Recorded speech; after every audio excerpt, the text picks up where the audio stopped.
내가 살아있는 걸 즐길 줄 알고 살아있는 걸 감사하잖아요.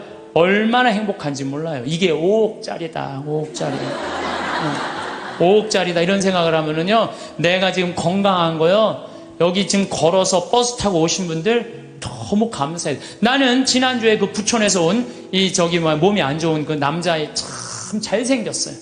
그런데 어머니 아버지도 너무너무 참 열심하고, 아버지가 공무원이셨는데 은퇴를 미리 신청을 했대요.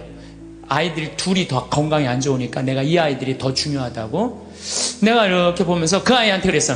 야, 넌 어쩜 이렇게 얼굴이 부처님 반쪽같이 잘생겼냐? 그랬더니 그 친구가 자기 고개도 못 가누는 아이가 이런 말을 하더라고. 신부님, 내가 얼굴은 좀 된다고.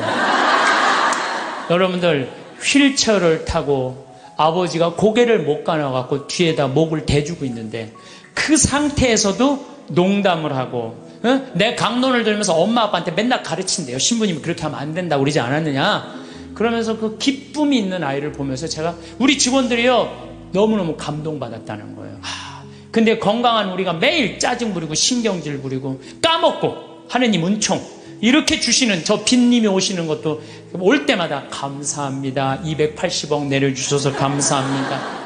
이렇게 감사하고 사는 사람은, 그런 사람들이 바로 신앙으로 사는 분들인 거죠. 나는 내가 강의할 때 핸드폰으로도 한 번도 신경질을 부린 적이 없어, 내가.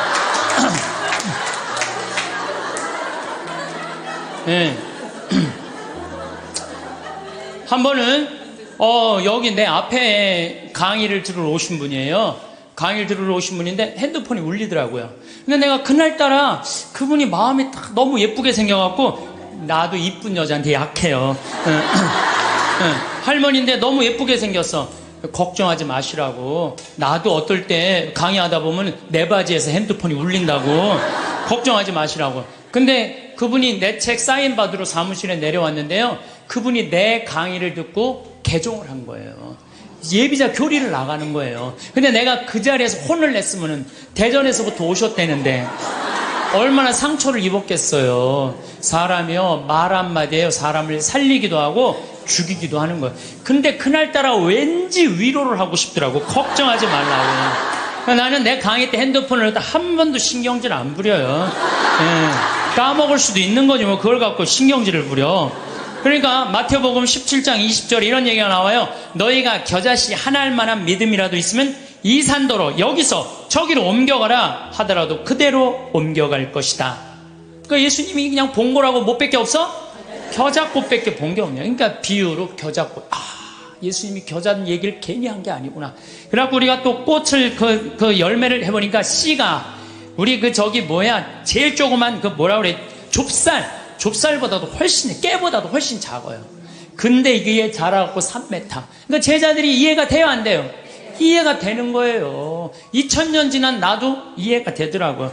또 내가 3월 말서부터 4월 달부터 걷기 시작했는데 아네모네 꽃이 정말 아름다워요. 여러분들, 성지순례 예루살렘으로 갈 거 없어요. 가려면 어디로 가야 돼? 갈릴레아를. 갈릴레아는요, 북쪽이에요, 북쪽. 남쪽, 예루살렘 남쪽에 있고요. 이 갈릴레아는 여기 사해가 있고 그 위에 예루살렘이 있어요. 여긴 예수님 활동 지역은 갈릴레아예요. 갈릴레아는요, 학자를 만들고 싶으면은 예루살렘으로 보내고 돈을 벌게 하고 싶으면 갈릴레아로 해요. 여기는 완전히 옥토예요, 옥토. 경치도 얼마나 좋은지 몰라요. 천국이 따로 없어요. 그러니까 여러분들 맨날 성서 그냥 여기서 뒤져봐야 이해 안 돼요. 집에 있는 반지 팔아서 가보셔요. 현장에 가는 게 중요해요. 현장에. 제발 성지순례 좀 가세요. 성지순례도 내가 말하듯이 가슴이 떨릴 때 가야지 다리가 떨릴 때 가면 안 돼요. 참. 그 목사님이 거기까지는 좋았는데 갑자기 신부님 우리 기도하자는 거예요. 당황스럽더라고. 신나게 놀다가 무슨 기도야. 기도하자고. 그래서 그럼 하자고. 목사님은 저보다 나이가 좀 많으셨어요. 근데 갑자기 무릎을 꿇더니 목사님이 1분도 안 돼서 통성 기도를 하는 거야. 아버지 이러면서 당황스럽더라고요. 아니, 우리 신부들이 뭐 아버지 통성기도 해본, 나는 한 번도 없거든요. 통성기도를 해본 적이. 평생 살면서 통성기도를. 근데 1분 만에 목사님이 아버지 감사합니다 그러는데, 나는 이렇게 옆에 앉아갖고, 이걸 어떻게 해야 되나. 내가 같이 통성기도를 해야 되나. 근데 뭐 이게 눈물이 나와야지 통성기도를 하죠. 5분 동안 빨리 끝내시겠지. 5분 동안 계속 하시는 거예요, 기도를. 끝날 것 같지가 않은 거야, 내가 보기엔.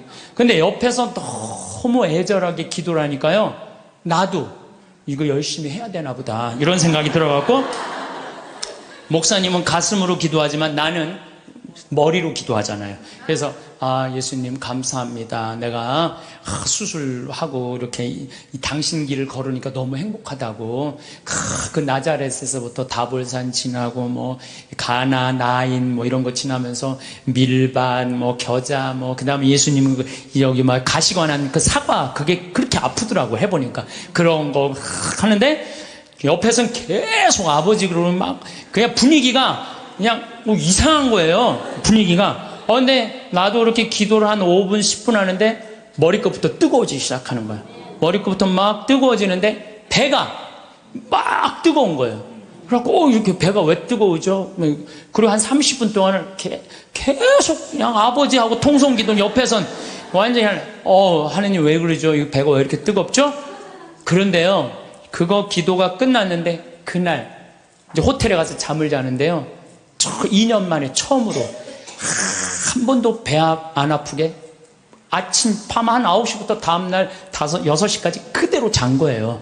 다음날 일어났는데 내가 2년 동안 맨날 밤마다 배가 이렇게 찢어지듯이 아팠는데 안 아프고 일어난 거예요. 가만히 있어봐, 내가 어젯밤에 한 번도 배가 안 아팠는데 이상하다. 그날 이후부터 오늘 딱 거의 1년이 지났는데 한 번도 배가 안 아픈 거예요.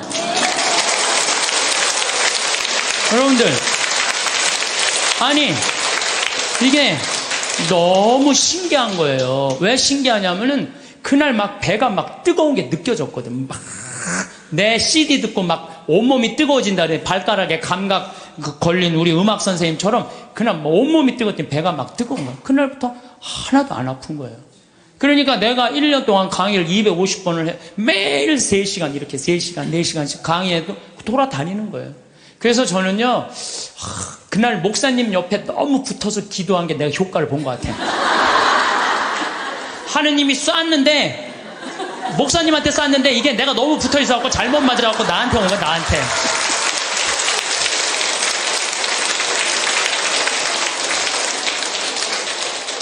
근데 사실은 저는 기적을 좋아하는 신분은 아니에요. 왜냐하면 이게 내 몸에 기적이 일어나면 인생 피곤해요. 기적이 일어나면 간증회로 돌아다녀야 될 거 아니에요. 그렇죠? 여러분들 기적이 일어나고 삶에 하나님의 은총이 꽉 있으면 간증 안 하면 그거 달란트, 마태복음 25장에 내가 너한테 달란트 5개 줬다.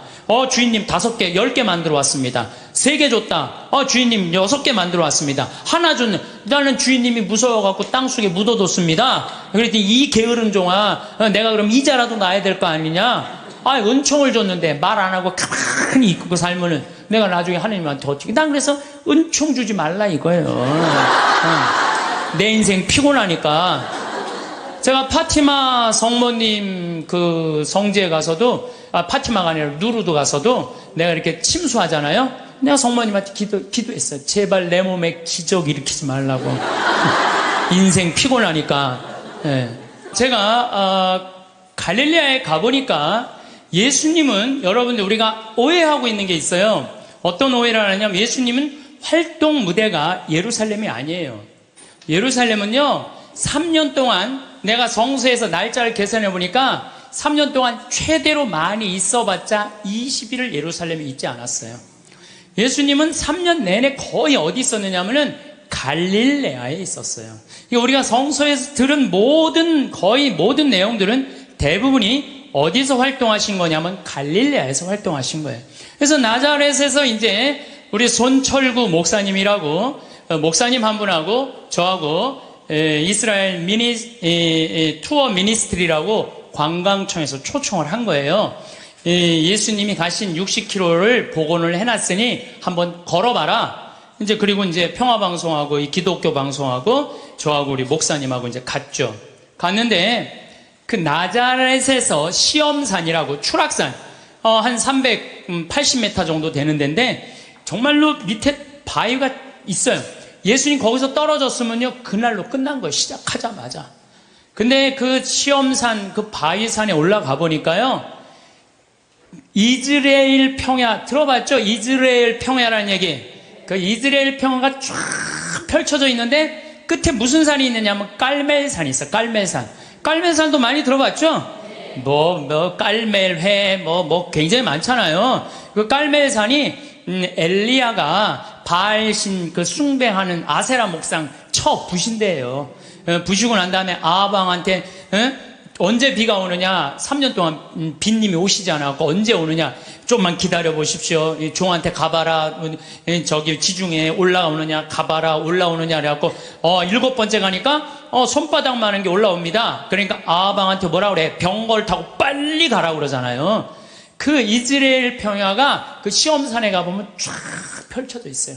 그러니까 예수님이 이렇게 자란 동네, 나자렛은요, 성서의 내용이 다 펼쳐져 있는데, 앞에는 나인이란 동네. 나인이란 동네 뭐예요? 과부의 아들 살리는. 그냥 과부의 아들이 죽어가니까 예수님 그 동네 사람이니까 불쌍해갖고 살려주고. 그러니까 거기 나자렛에 가보니까요, 성서가 꾸며낸 얘기가 아니고 그냥 현장에서 그냥 들리는 거예요. 나하고 우리 손철구 목사님이 완전 제자가 된 기분이야, 제자가 된 기분. 그래갖고 그냥 예수님이 이제 쫙 펼쳐서 가자. 이제 나도 이제 제자들처럼 예수님 따라간 거죠. 갈릴레아 호수까지. 그런데 가다가 보니까 60km 내내 무슨 꽃만 있느냐면은, 우리 여러분들 유채꽃 알죠? 유채꽃 같은 노란 겨자꽃이 65km 내내 길에 못밖에 없어. 겨자꽃밖에 없는 거야, 겨자. 근데 예수님이 본 꽃이라고는 겨자꽃밖에 본 게 없어요. 그러니까 제자들한테 비유로 할 얘기는 못밖에 없어. 겨자 얘기밖에 할 게 없네요, 겨자. 그러니까 성서에 뭐라 그래? 겨자 씨는 어떤 씨앗보다도 작지만 자라면 어떤 풀보다도 커져서 나무가 되고 하늘의 새들이 와서, 제가 재보니까 3m가 넘어요. 그 유채꽃 같은 게 쫙 새들이 그냥 나하고 목사님하고 들어가 봐갖고 정말로 뭔가 깃드냐 그랬더니 새들이 와갖고 하고요. 성서가요, 그냥 전한 얘기가 아니에요. 현장에 있는 그 얘기를 그대로 한 거예요. 그랬더니 뭐라 그래요? 아니, 여러분들, 우리가요, 성서, 예수님, 하느님 나라는요, 멀리 있는 게 아니야. 내 현장에 있어, 현장에. 근데 백날 돈 아까워서 거기 예루살렘 갈 거 없어. 갈릴레아만 가면 된다니까, 갈릴레아. 내가 내년 2월 달에 갈릴레아 또 가요. 은혜가 너무 많아요. 왜? 예수님의 그 말씀, 밀 얘기도 마찬가지야. 루카복음 6장에 보면 제자들이 안식일에 밀 이삭을 뜯어 먹어야 돼. 손으로 이렇게 비벼 먹었다 그러잖아요. 그래서 나도 밀밭에 들어가고 비벼서 먹어봤어요. 정말로 싱그럽고 맛있더라고요. 그러니까 이래서 제자들이 밀을 뜯어 먹다가 혼났구나, 이 이방인들한테. 그 다음에 씨 뿌리는 사람 비유, 루카복음 8장 11절. 길밭, 돌밭, 가시덤불 가보니까 화산 폭발지대가 있더라고요. 그러니까 거기에 보니까 화산 폭발이 있으니까 길밭도 있고 화산재들도 모아갖고 이렇게 길로 이렇게 해놓은 거 있잖아요. 우리 제주도에 가면 돌담길 그거 해놓은 똑같이 해놨어요. 돌담길. 그러니까 예수님이 이렇게 보다니까 이 밀도 길밭에 뿌려지는 거, 돌밭에 뿌려지는 거, 좋은 밭에 뿌려지는 거. 그러니까 예수님이 이렇게 길을 가면서 그 자리에서 다 가르친 거예요. 그 있는 장소를 그대로 보고. 완전히 내가 제자들, 나는 주님과 나는 함께 걸어가며 지나간 이를 속삭입니다. 손을 맞잡고 친구들을 따라 친구가 되어 걸어갑니다. 손을 맞잡고 산과 들을 따라 친구가 되어 걸어갑니다. 이게 아주 성서에 나오는 성가랑 그대로 주님 손을 맞잡고 산과 들을 걸어가는 거야. 참 좋더라고요, 정말로. 그런데 더 기가 막힌 건 예수님은 넓은 길로 안 다니셨어요. 왜 넓은 길로 안 다니면, 넓은 길은 로마 사람들이 깔아놓은 거야. 로마가 예수님 탄생 57년에 유대를 정복해요. 예수님 탄생하기 57년 전에 이미 로마 사람들이 유대를 정복해갖고 넓은 길을 깔아놓은 거야. 그러니까 유대인들은 로마 길로 안 다녔어. 다니면 세금을 내야 되고. 예수님은 산골짜기 길만, 좁은 길로만 다녔어요. 그래서 예수님이 넓은 길 알레르기가 있어. 넓은 길 알레르기. 그래서 성서에 보면은요, 그런 얘기도 나와. 마태복음 7장 13절, 14절. 너희는 좁은 문으로 들어가라. 멸망으로 이끄는 문은 넓고 길도 널찍하여 그리로 들어가는 자들이 많다. 생명으로 이끄는 문은 얼마나 좁고 그 길은 또 얼마나 비좁은지, 그리고 찾아드는 일이 적다. 제자들이랑 산골짜기 길 가면서 제자들한테 한 얘기예요. 좁은 길로 다녀라. 이 길이 바로 구원의 길이다. 그 다음에 또 다볼산에 가보니까요, 정말로 예수님이 다볼산 이렇게 거룩한 변모한 데 아니에요? 그런데 다볼산은요, 나잘에서도 보이고 나인에서도 보이고 30km 떨어진 갈릴레아에서도 보여. 다 보여. 그래서 이름이 다볼산이야. 어떻게 이름도 그렇게 잘 졌는지 몰라. 아니 2000년 전에 어떻게 이름을 다볼산으로 줬어? 다볼산이 588m예요. 그런데 제가 말하는 300m, 500m는 갈릴레아는 거의 평지예요. 이스라엘 평야의 산만 속 솟고 이렇게 돼 있어요. 다볼산만 딱 뻘쭘하게 서 있더라고요. 맨 꼭대기에 가고 예수님이 거룩한 변모하는 거 다 보이는 데가 갖고 거룩한 변모. 그러니까 예수님이 다볼산에서 이렇게 변하셨구나. 참 좋더라고요. 그래갖고 이제 60km를 계속 걷는데, 문제는 내가 그래도 위암 수술한 사람이잖아요. 하루에 10km씩 걷는데 자는데 배가 너무 아픈 거야. 자는데 계속. 그래서 새벽 4시까지 잠을 못 자는 거야. 다음날 또 일어나고 또 걷고. 근데 뭐 배 아픈 게 중요한 게 아니야. 걷는데 그냥 너무 좋은 거예요. 목사님이 또 너무 순수하세요. 개신교 제자, 천주교 제자 둘이서 손잡고 가는데 말이 얼마나 잘 통하는지 몰라. 원래 서로 말 안 통하잖아요. 근데 너무 잘 통하는 거예요, 목사님하고. 그런데 이제 어느 정도 도착을 했는데 나자렛이 아래쪽에 있어요. 이렇게 걸어 올라가는 거예요, 북쪽으로. 근데 거의 다 갈릴레아 호수가 막 보이더라고요. 근데 거기에 막달레나라는 지방에를 도착한 거예요. 막달레나라는 지방에 막달레나 많이 어서 듣던 얘기 아니에요? 막달레나 마리아. 그렇죠. 근데 2000년 동안 막달레나라는 지명이 없어졌대요. 그 막달레나라, 성서에는 막달레나가 있었는데 막상 학자들이 찾아가봐도 막달레나가 없는 거야. 그 위에 팔레스타인들이 사는 막달라라는 동네가 사는데 거긴 성서에 나오는 거하고 틀린 거예요. 그런데 한 5년 전에 멕시코의 과달루페 이 수도원에서 갈릴레아 땅을 산 거야. 호숫가 옆에 땅을 사갖고 이제 거기다 피정집을 짓는다고 땅을 파는데 동네가 하나 나온 거예요. 근데 그 동네를 파다 보니까 막달레나라는 지명이 나온 거예요. 그러니까 예수님이 쫙 가다가 여기가 가파르나움이니까 여기 지나갈 수밖에 없거든요. 이 막달레나 가는데 막달레나의 마리아는요, 물론 성서에 막이 들린 여자, 여러 가지 이 얘기가 많이 나오는데, 진짜로는 갈릴레아 호수에서 물고기를 잡으면 이 물고기를 잡아서 염장, 소금에 절여갖고 수출하던 여자예요. 부자예요, 부자.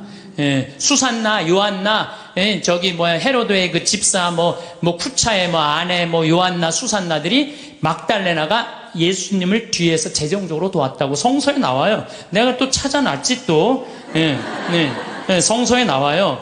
루카복음 8장 1절에 보면 막달레나 마리아와 헤로드의 집사 푸자스의 아내 요한나, 수산나가 예수님을 도왔다는 거, 재정적으로. 그러니까 막달레나 여자가 여기서 돈을 많던 여자예요, 마리아가. 그러니까 예수님을 도운 거예요. 그래갖고 우리 또 이제 관광청에서 초청을 했으니까 거기 안 보여주더라고요, 개발을 하는데. 근데 우리는 들여다 보여주더라고요. 그 염장한 터 다 있는 거 그대로. 그러니까 막달레나 여자 마리아도 그냥 꾸며낸 여자가 아니에요. 끝까지 예수님을 도왔던 여자죠. 요한나, 수산, 초대 성모 회원 3명, 초대 성모 회원 3명 딱 이 성서 보니까요, 너무 좋더라고요. 그래서 여러분들 현장에 가서 봐야 돼요. 맨날 방에 앉아갖고 예수님이 있는 거야, 없는 거야, 예수님이 온 거야, 안 온, 그 소용없어요. 역사의 현장에 가서 봐야지 살아계신 예수님을 만날 수 있는 거예요. 살아계신. 신앙은요, 기념이에요, 기념. 신앙은요, 기억이에요. 왜 유대인들이 파스카 축제, 지금으로부터 거의 한 4,000년 전에 벌어진 일을 아직도 기억하고 있어요. 신앙은 기억하는 거예요. 기념하는 거예요. 까먹지 않을 때, 하느님의 은총을 계속 되새길 때, 우리가 2000년 전 예수님이 최후의 만찬태한 성체성사 왜 아직도 기억하고 기념할까요? 예수님의 그 현존을 잊어먹지 않기 위해서 매 미사 때마다 재현하는 거예요. 있었다, 이게. 오늘도 일어나고 있는 일이다. 그게 바로 신앙이에요. 그래서 신앙은요, 계속 기억하고 감사하고 찬양하고 기념하는 게 신앙이에요. 그래서 저는 이렇게 1년, 이렇게 이제 수술한 지 3년이 지났어요. 약간 덤핑 증후군이라는 건 있어요. 구운 고기 먹으면은요, 약간 설사도 있고 좀 그래요. 근데 그거 구운 고기만 안 먹고 삶은 고기만 먹으면은 아주 편안해요. 정말로 얼마나 감사한지 몰라요. 옛날에 내가 한 20년 전에 위 내시경 수술, 검사 안 했을 땐, 그때 내가 태어났다면 나 벌써 죽었어요. 근데 요즘은 그냥 위 내시경이하고 좀만 있어도 암 다 찾아내잖아요. 그래서 옛날에는 벌써 죽었는데 의술이 발달하니까 안 죽는 거예요. 더욱이 이렇게 은총을 받아서 이렇게 건강하게 회복을 하니까 내가 어떻게 살아야 돼? 감사하면서 사는 거예요. 그래서 사는 게 저는 너무 즐거워요. 저는 여러분들 아까 식사하시고 여기 나가서 이렇게 보시면은 앞에 강 멋있어 안 멋있어요? 구름 어때요? 기가 막히죠? 내가 하는 말이 그래요. 내 정원이다. 내 정원에는 물이 항상 이렇게, 물이 흘러도 그냥 물이 흘러, 강물이 흘러잖아요. 정원. 그 앞에 정원은 산이, 구름. 이 생명을 즐길 줄 알면요, 인생이 너무너무 즐거워요. 어쨌든 정화상성인은 상제상서, 상제상서라는 게 뭐라냐면 제상에게 올린다. 제발 우리 천주교 신자 박해하지 말아라. 그러고 쓴 거래, 감옥에서. 그러니까 이렇게 우주 만물이 다 만들어 놓은 이가 있는데 그 만들어 놓은 이 세간살이를 쓸면서 우리가 하느님을 찬양하는데 왜 우리를 죽이냐 이거예요. 여러분들 집안에 부모 세간살이 있으면서 효도하는 거 당연한 거 아니냐? 당연하다. 이 세상 살면서 하느님한테 이게 우리 부로 무군무부라고 그러잖아요. 임금도 없고 아버지도 없고. 우리 천주교 부로 옛날 그랬어요. 임금도 섬기지 않고 아버지 제사도 안 지낸다고 그래서 무군무부라고 그랬어요. 근데 뭐가 무군무부냐? 하느님 아버지 찬양하는 게. 그래서 성인은 이런 글을 써요. 오간에서 지쳐서 죽는다는 거, 하느님 믿는다는 이유로. 지금 우리 성인들 오간에서 지쳐서 죽었어요. 여러분들 최경환 프란치스코 성인 알죠? 수리산에. 근데 그 최양업 신부 아버지, 최양업 신부 아버님 최경환 프란치스코 성인이야. 엄마가 이성래 마리아예요. 이성래 마리아인데 이 이성래 마리아가 남편하고 같이 감옥에 가요. 근데 이 집이 최양업 토마 신부님이 제일 장남이야. 근데 밑으로 아들이 5이 있었어. 15, 12, 9, 6, 3살짜리. 근데 감옥에 형이 신학교 갔다니까 애들은 옛날에 감옥에 가둘 수가 없었어요. 근데 다 감옥에 넣어버린 거예요. 그래 애들은 감옥에 안 가니까 감옥에 가도 먹을 거라도 주먹밥이라도 주는데 애들 건 안 나오는 거예요. 그러니까 엄마가 자기 걸 나눠서 5을 먹이니 젖이 나와요. 3살짜리가 감옥에서 죽어요. 그러니까 오간에서 지쳐 죽는 거, 오간에서 지쳐 죽는 거예요. 그러니까 이 이성래 마리가 실신을 해요. 막내가 죽으니까. 그걸 가만히 보니까 내 자식도 다 죽이게 생긴 거야. 그래서 배교를 해요. 아들이 신학생인데도 배교를, 나 하느님 안 믿는다고. 그래갖고 내 자식을 데리고 나와요. 데리고 나오는데 미치겠는 거야. 남편은 순교를 했지. 아들은 신학교 신부님 된다고 마커로 유학을 갔지. 자기가 배교라는 게 너무 괴로운 거야. 그래갖고 애들이 구걸하러 나간 사이에 다시 감옥에 가요. 나 하느님 다시 믿는다고. 그러니까 이 네 자식이 3살짜리는 죽고 이제 6살서부터 동냥을 하면서 동냥을 해갖고 엄마 먹을 걸 갖다 주는 거예요. 근데 이제 엄마가 참수가 결정이 돼요. 그 얘기를 듣고 이 네 자식이 어떻게 하는 줄 알아요? 구걸을 한 걸 다 모아갖고 희광이를 찾아가요. 희광이를 찾아갖고 우리 엄마 목 자를 때 한 번에 잘라달라고. 왜냐하면 옛날에요, 참수할 때요, 이 일부러요, 칼을 안 갈아요. 여러 번 쳐서 죽였어요. 우리 김대건 신부님이 6번째 칼에 떨어져요, 목이. 그러니까 생각을 해봐. 이렇게 치고. 그러니까 아주 비참하게 죽이는 거예요. 근데 이 네 자식이 구걸한 걸 갖고 와갖고, 우리 엄마, 거지들이 와갖고, 우리 엄마 이성래 마리아인데 죽을 때 한 번에 쳐달라고. 그걸 받고 이 희강이가 밤새 칼을 갈아요. 그래갖고 엄마를 한 번에 목을 쳐줘요. 그러니까 하느님 믿는다는 이유로 오간에서 지쳐서 죽고 목매서 죽었던 거야. 그러니까 이 집안 식구, 근데 더 기가 막힌 건요, 내가 이 집안을 추적을 해봤어요. 아들이 넷이잖아요? 근데 이 집에 신부가 12, 수녀님이 9명 나왔어. 원주 그 책이시면 그 집 자손이, 직계 자손인 거예요. 그러니까 이 집안은 하느님 믿는다는 이유로 모든 거 다 잃어버리고, 그리고 이 4대가 걸쳐 내려왔는데도 어떻게? 그 집안에서 신부가 12, 수도자가 9명이 나온 거예요. 대단하죠? 그렇죠? 오간에서 성인 말이 그래.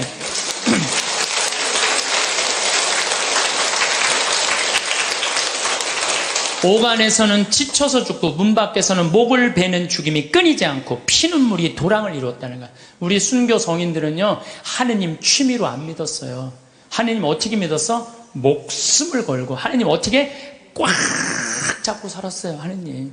요즘 우리 현대인들처럼 그냥 설렁설렁 나가고 싶으면 나가고 안 나가고 싶으면 안 나가고 이렇게 믿지 않았다는 거예요. 그러니까 성인이 이런 얘기를 해요. 통곡하는 소리 하늘까지 부풀어 올라 아비는 자식을, 형은 아우를 부르미 막다른 데로 쫓긴 사람이 몸돌이킬 데가 없습니다. 이게 무슨 얘기냐면 정화상 성인도 마찬가지야. 아버지 정약종 아우스틴 1801년에 순교하세요. 아버지가 초대 명도회 회장, 지금 명동성당의 교우들 회장이었어요. 근데 정철상 가롤로 아들 1801년에 아버지하고 아들하고 같이 죽어요. 그러니까 여기서 무슨 얘기 나와? 아비는 자식을 부른다 이거. 내 아버지 아들 부르고 죽었다 이거예요. 형은 아우 정철상 가롤 동생이 정화상 성이잖아요. 동생 죽었다는 거예요. 더욱이 유소사 체칠리아 정정의 엘리사벳, 그러니까 정화상 성인은 5이 다 죽은 거야. 아버지 정약종, 정철상 가롤로, 유소사 체첼레, 정정 엘리사벳, 정화상 바오로스 5 다 죽은 거예요. 하느님 믿는다는 이유 하나로. 그런데 유소사 체칠리아는요 230대를 맞아요. 매를. 곤장을 여러분들 맞는다는 게 뭔지 알아요? 곤장? 이 최하원이라고 영화 감독이 있어요. 1982년에 순교전 찍은 영화 감독이 있는데 이분이 한 얘기예요. 그때 엑스트라 하루 일당이 5,000원이었대요. 근데 도대체 곤장을 맞으면 얼마나 고통스러운지 하루에 2만 원을 걸고 엑스트라 중에 지원자를 찾았대요. 하루 종일 나오면은 5천 원인데 한 대 맞으면 2만 원인데 한 4대만 맞으면 한 달 뭐 일주일 거 되잖아요. 그러니까 한 사람이 내가 맞겠다고 나섰대요. 그래갖고 물을 뿌리고 그 똑같은 곤장 이거를 한 대를 딱 때리니까 이만큼 살이 부풀러 오르더래요.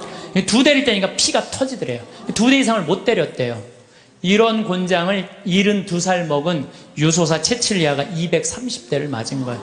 그러니까 옛날에 메뚜기에 맞아 죽는다는 얘기 있죠? 그러니까 죽은 거예요. 거기 구데기가 끓고. 이 구데기 끓는 건 김대건 신부님 많이 맞아갖고 구데기 끓는다고 그러잖아요. 8월 달에 잡혀갖고 9월 달에 순교했으니까 그 더운에 두드리면 구데기. 썩는 거죠. 저 정정의 엘리사벳 320대를 맞고 아버지하고 똑같이 서서문에서 목 잘려 죽어요. 그러니까 우리 순교 성인들은 하느님 믿는다는 이유로 다 죽은 거 다 죽은 거예요. 예. 근데 우리는 어때요? 우리는 그냥 하느님 취미로 믿는 그런 경향이 너무 많아요. 하느님 정말로 제대로 믿으려면은요, 비가 오나 눈이 오나 바람이 부나 더우나 추우나, 내가 휴가를 갔어도 정말 하느님 열심히 믿는 사람 어떻게 해? 휴가 간 지역에 시골 성당이 제일 먼저 찾아오고 주일 미사 몇 시인지 알아보고, 놀다가도 자 우리 미사 참여하자. 그럼 미사 참여하고 노는 사람들, 그런 사람들이 어떻게 하느님 꽉 붙잡고 사는 사람들이에요. 그러니까 이 존 포엘이라는 신학자는 이런 말을 해요. 현대인들은 하느님을 골치 아플 때 먹는 아스피린 정도로 생각해요. 골치 아플 때. 언제 골치 아파? 대학 입시 때 골치 아파요. 우리의 임용고시 볼 때, 남편 뭐 승진 시험 볼 때 이렇게. 그러니까 성지 신부들 내가 얘기 들어보면요, 우리나라 성지들이요 수학 능력 평가 먹고 산대요. 그때만 되면 미사의 물이 그렇게 들어온대요. 성지순례도 그렇게 많이 온대요. 근데 그거 끝나면 딱 끊어진대. 그러니까 하느님을 골치 아플 때 먹는 아스피린 정도로 생각하는 거야. 그러니까 여러분들 그러시면 안 돼요. 비가 오나 눈이 오나 변함없이 하느님 믿는 거죠. 저는 이슬람 사람들 신앙생활에 대해서 깜짝 놀랄 때가 참 많아요. 물론 테러 저지르고 전 세계에 화근이 돼요, 이슬람 사람들이. 근데요, 이슬람 사람들은 라마단 기간이 되면은요, 우리 천주교 사순식하고 똑같아. 해가 떠 있는 동안 물도 입에 안 돼요. 내가 터키 그 성지순례 갔을 때 버스 기사가 이슬람 사람이었어요. 이 사람은요, 해 떠 있는 동안 입에도 안 돼. 계속 그 코란 읽더라고. 코란 계속 뭐 마시라고 안 먹는데 자기는 모슬렘이라고. 그리고 이슬람 사람 메카를 향해서 하루에 4번 언제나 매일 아무데나 돗자리 펴놓고 절해요. 그러니까 우리 천주교는 그냥 신앙생활 진짜 거저하는 거 거저. 제가 어떤 신부님한테 들은 얘기인데, 나이가 꽤 드신 신부님이에요. 내가 호주 갔을 때 옛날에는 아침 기도 저녁 기도 굉장히 길었대요. 조가 만과, 찰만자 써갖고 만과, 아침 조가 만과. 그런데 이 신부님이 조가가 학교가 20km 떨어져갖고 늦게 일어나갖고 아침 기도를 못 바치고 그냥 학교를 가면요, 아버지가 밭에 나갔다 와서 엄마한테 물어본대요. 우리 아들 조가 바쳤느냐고. 아, 이놈이 늦게 일어나고 그냥 갔다고. 그러면 아버지가 쫓아온대요. 아들 이름 부르면서. 아들아, 기선아 기다려라. 그러고 아들을 붙잡는데, 너 조가 바쳤느냐고. 안 바쳤다면 바치라고. 그 자리에 서서 그 조가를 다 바치고 갔대요. 근데 옛날에 조가가 여러분들 어떻게 했는지 알아? 성호경, 오벨에 5번 십자가에 절하고, 천주경, 성모경, 사도신경, 사제경, 관유하심을 구하는 경, 대회제경, 알지도 못해 무슨 기도인지, 도우심을 구하는 경, 사하심을 구하는 경, 호수천신송, 성계와 증인을 위하여 외우는 경. 내가 강의할 때 웬만하면 다 외워서 해요. 이건 아무리 외우려고 해도 안 외워지더라고. 참. 그 다음에 야수 성명도움. 옛날엔 예수님을 야수라고 해서 야수. 예수 성심 호칭기도. 성모를 찬송하는 경, 천주 10개, 성교 사교, 봉헌경. 이게 아침 기도였대. 요즘 아추기도 봉기도 아침 기도잖아요. 이것도 우리는 안 하잖아요. 근데 옛날에 이걸 다 아침에 일어나서 했다는 거예요. 만과, 성호경, 성령 강림송, 죄를 알게 하심을 구하는 경, 고제경, 과유하심을 구하는 경, 사하심을 구하는 경, 소외제경, 호수천신송, 성모 덕서 도서 소도문, 형제 친척 친구 은인을 위하여 외우는 경, 죽은 모든 이를 위하여 외우는 경, 삼덕송, 오사례 5가지 감사송, 천주께서 기르시고 돌보시는 은혜, 강생 구속의 은혜, 죄를 사해 주시는 은총의 은혜, 성교회로 인도하시고 천국으로 이끄시는 은혜. 이걸 외우고 잤다는 거예요. 옛날에 조가 망과. 요즘은 신앙생활 해는 건지 아닌 건지 모를 때 너무 많죠? 그리고 이 집은요, 형제가 7형제였는데 묵주가 9개가 내려오지 않으면요, 잠을 안 재웠대요. 묵주기도 5단을 바치고 잤다는 거예요. 참.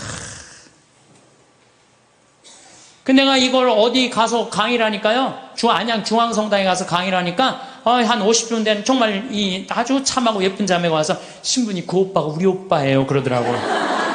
근데 그 자매 하는 말이 자기 자모회장을 한대요. 그저 신부가 2, 수녀님 1 나왔다는 거예요. 그 나머지 형제들도 다 성당에서 봉사를 한다는 거예요. 하느님 일을 하는 집은요, 달라요. 그리고 축복을요, 30배, 60배, 100배의 축복을 받아요. 하느님 일하는 집은. 하느님을 까먹고 사는 집들 있죠? 나중에 반드시 감옥에 가요. 봐요. 요즘 감옥에 가는 사람들 봐요. 아무리 잘 나가도요, 하느님 까먹고 그냥 자기만 하는 사람 반드시 가는 건 아니지만은,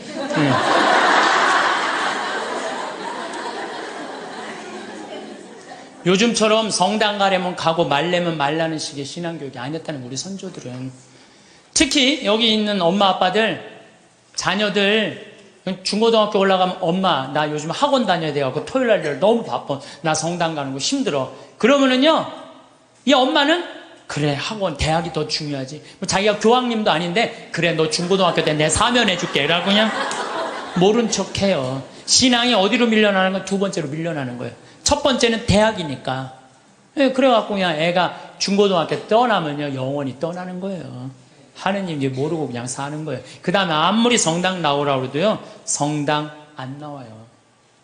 그래서 우리 성조들의 하루 일과를 하면요, 아침에 잠을 깨면서 즉시 성호를 그러면서 예수 마리아 요셉 그런대요.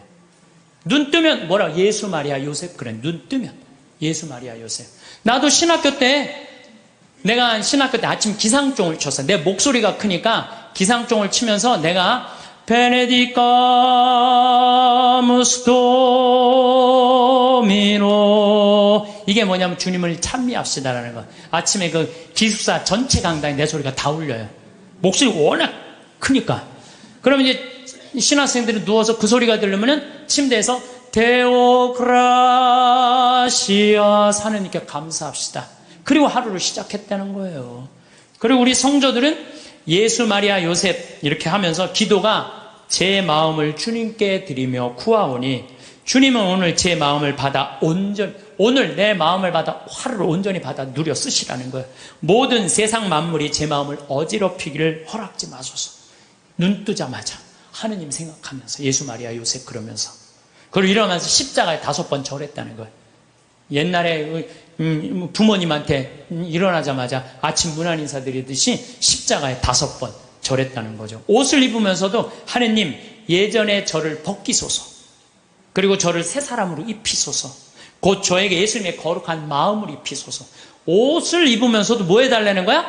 예수님으로 입혀달라는 거야. 옷을 입으면서도.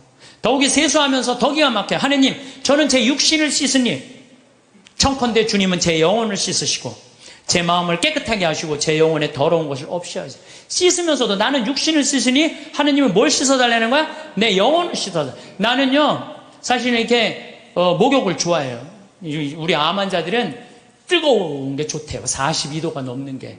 그래서 또 난 또 관절염도 있으니까 목욕 진짜 좋아해요. 예. 난 목욕하면 탕 안에 있는 시간이 많잖아요. 탕 안에 있는 멀쩡하게 있는 게 좀 그렇잖아요.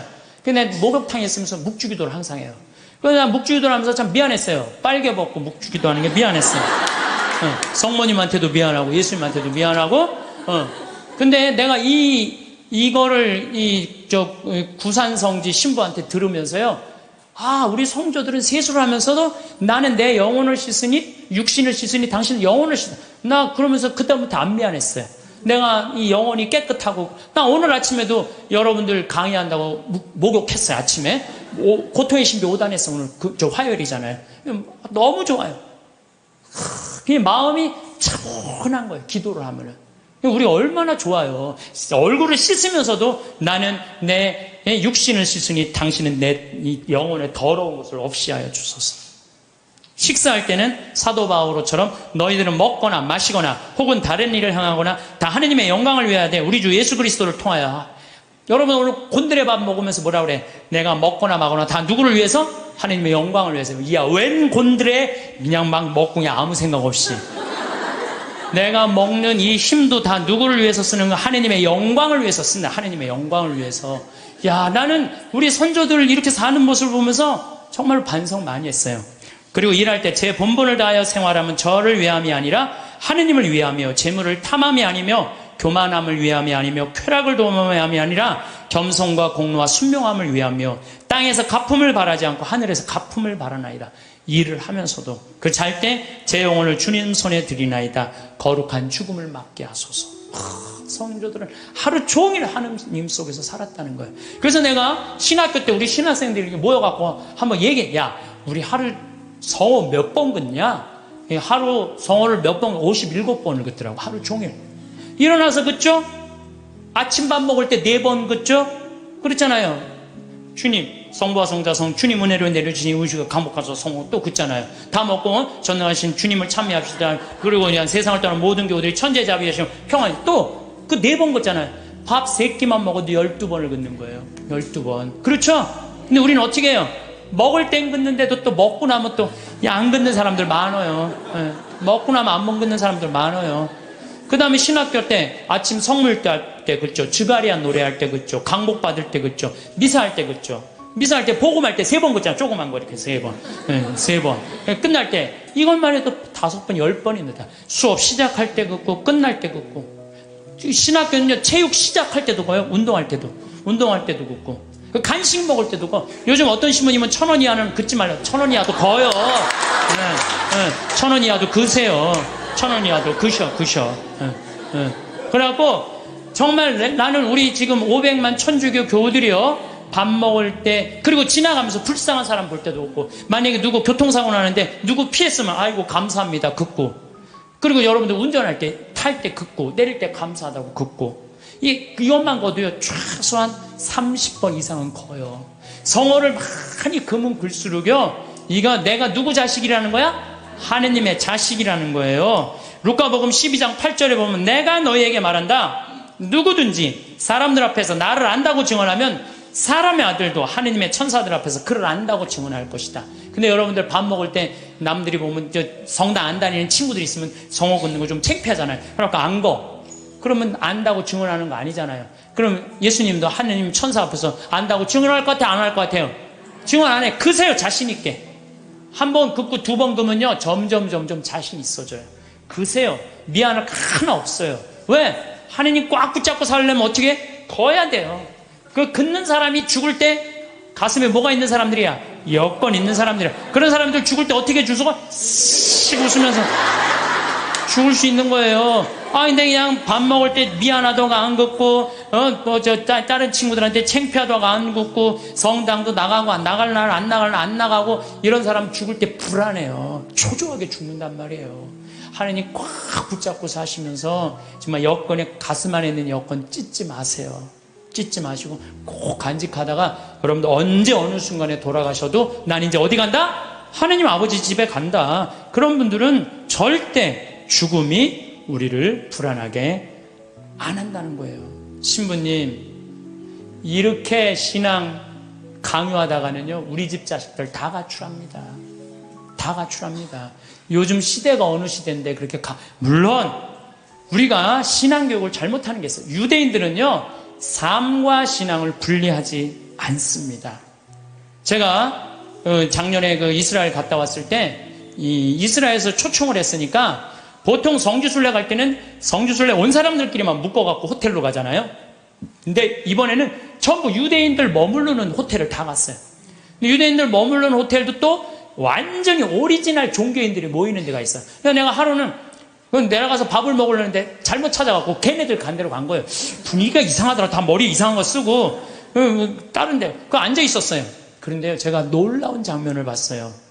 아버지, 엄마, 아들, 딸들이 있는데 아들이 중학교 2학년쯤 돼보는 아이야. 머리에 키파라고 동그란 모자를 쓰고 모세오경, 토라를 걔네들은 성서를 읽으면서 흔들면서 읽어요. 이러고 계속 밤 나오기 전까지 계속 읽는 거예요. 근데 아버지가 그걸 흐뭇하게 지켜보더라고요. 근데 저쪽에 식탁에 앉은 놈도 이러고 저쪽에 있는 걔네들이요, 누구나 다 안식일날 그날 이렇게 탁 이러고 성서를 읽더라고요. 우리나라에 지금 성당 다니는 애들이 밥 먹기 전에 어디 여행 가서 성서 이렇게 이러고 읽는 애들이 있어요? 한 명도 없어요. 삶과 신앙이 분리되어 있는 거예요. 성당 따로, 세상살이 따로 있는 거예요. 근데 유대인들은 성당과 세상살이를 분리하지 않는 거예요. 그러니까 우리나라는 이렇게 보면은 엄마는 성당 레지오 열심히 해, 아빠는 사목회 열심히 해, 애는 청년회 열심히 해, 딸은 성가대 열심히 해. 바깥에 나가서는 진짜 열심히 하는데 집에 들어와서는 서로 성당 안 다니는 척해요. 집에 들어와서는 같이 모여갖고 기도하거나 찬양하거나 마지막 기도 안 한다는 얘기예요. 저는 미사 끝날 때 우리 직원들하고 할 때는 나는 미사 끝나고 난 다음에 직원이 네다섯 명이잖아요. 그러면요, 주군을 위한 기도, 형제를 위한 기도, 부모를 위한 기도, 자녀를 위한 기도, 부부를 위한 기도 다 바쳐요. 왜 바치느냐? 바치면요 재밌어요. 그걸 바치면요 신나요. 왜? 이번에는 부부를 위한 기도, 이번엔 부모를 위한, 우리 엄마 아버지, 자녀를, 나는 자식은 없지, 우리 조카를 위한, 조카 다 하면요, 기도를 우리가요, 묵상 기도도 중요하지만 염경 기도도 중요해요. 염경 기도 참 중요한 거예요. 그래서 묵상 기도, 염경 기도, 관상 기도 다 있는데 기본은 뭐야? 염경 기도예요. 이게 아무것도 아닌 것 같아도 여러분들 신앙을 굉장히 업을 시켜주는 거예요. 성서 읽는 것도 중요하죠. 그러니까 유대인들은요, 노벨상을 179명이 탔어. 179명. 우리나라 딱 한 명 탔는데. 그 유대인이 머리가 좋을 것 같아요? 유대인이 IQ가요, 전 세계에서 26위예요. 전 세계에서 IQ 제일 좋은 나라는 우리나라예요. 2등은, IQ 1등은 홍콩, 2등은 우리나라, 3등은 북한이에요. 근데 IQ, 유대인은 평균이 95밖에 안 돼. 우리는 106인데. 제가, 갈릴리아에 가보니까 예수님은, 여러분들 우리가 오해하고 있는 게 있어요. 어떤 오해를 하냐면 예수님은 활동 무대가 예루살렘이 아니에요. 예루살렘은요, 3년 동안 내가 성서에서 날짜를 계산해 보니까 3년 동안 최대로 많이 있어봤자 20일을 예루살렘에 있지 않았어요. 예수님은 3년 내내 거의 어디 있었느냐면은 갈릴레아에 있었어요. 우리가 성서에서 들은 거의 모든 내용들은 대부분이 어디서 활동하신 거냐면 갈릴레아에서 활동하신 거예요. 그래서 나자렛에서 이제 우리 손철구 목사님이라고 목사님 한 분하고 저하고 이스라엘 투어 미니스트리라고 관광청에서 초청을 한 거예요. 예수님이 가신 60km를 복원을 해놨으니 한번 걸어봐라. 이제 그리고 이제 평화방송하고 이 기독교 방송하고 저하고 우리 목사님하고 이제 갔죠. 갔는데 그 나자렛에서 시험산이라고 추락산 한 380m 정도 되는 데인데 정말로 밑에 바위가 있어요. 예수님 거기서 떨어졌으면요 그날로 끝난 거예요. 시작하자마자. 근데 그 시험산 그 바위산에 올라가 보니까요 이즈레일 평야 들어봤죠? 이즈레일 평야라는 얘기. 그 이즈레일 평야가 쫙 펼쳐져 있는데 끝에 무슨 산이 있느냐면 깔멜산이 있어. 깔멜산. 깔멜산도 많이 들어봤죠? 깔멜회 굉장히 많잖아요. 그 깔멜산이 엘리야가 바알신 그 숭배하는 아세라 목상 쳐 부신대예요. 부시고 난 다음에 아합왕한테 언제 비가 오느냐 3년 동안 빈님이 오시지 않았고 언제 오느냐 좀만 기다려 보십시오. 종한테 가봐라. 저기 지중해 올라오느냐 가봐라 올라오느냐 그래갖고 7번째 가니까 손바닥 많은 게 올라옵니다. 그러니까 아합왕한테 뭐라 그래? 병거를 타고 빨리 가라 그러잖아요. 그 이즈레일 평야가 그 시험산에 가보면 쫙 펼쳐져 있어요. 그러니까 예수님이 이렇게 자란 동네 나자렛은요 성서의 내용이 다 펼쳐져 있는데 앞에는 나인이란 동네. 나인이란 동네 뭐예요? 과부의 아들 살리는. 그냥 과부의 아들이 죽어가니까 예수님 그 동네 사람이니까 불쌍해갖고 살려주고. 그러니까 거기 나자렛에 가보니까요 성서가 꾸며낸 얘기가 아니고 그냥 현장에서 그냥 들리는 거야. 나하고 우리 손철구 목사님이 완전 제자가 된 기분이야. 제자가 된 기분. 그래갖고 그냥 예수님이 이제 쫙 펼쳐서 가자. 이제 나도 이제 제자들처럼 예수님 따라간 거죠. 갈릴레아 호수까지. 그런데 가다가 보니까 60km 내내 무슨 꽃만 있느냐면은 우리 여러분들 유채꽃 알죠?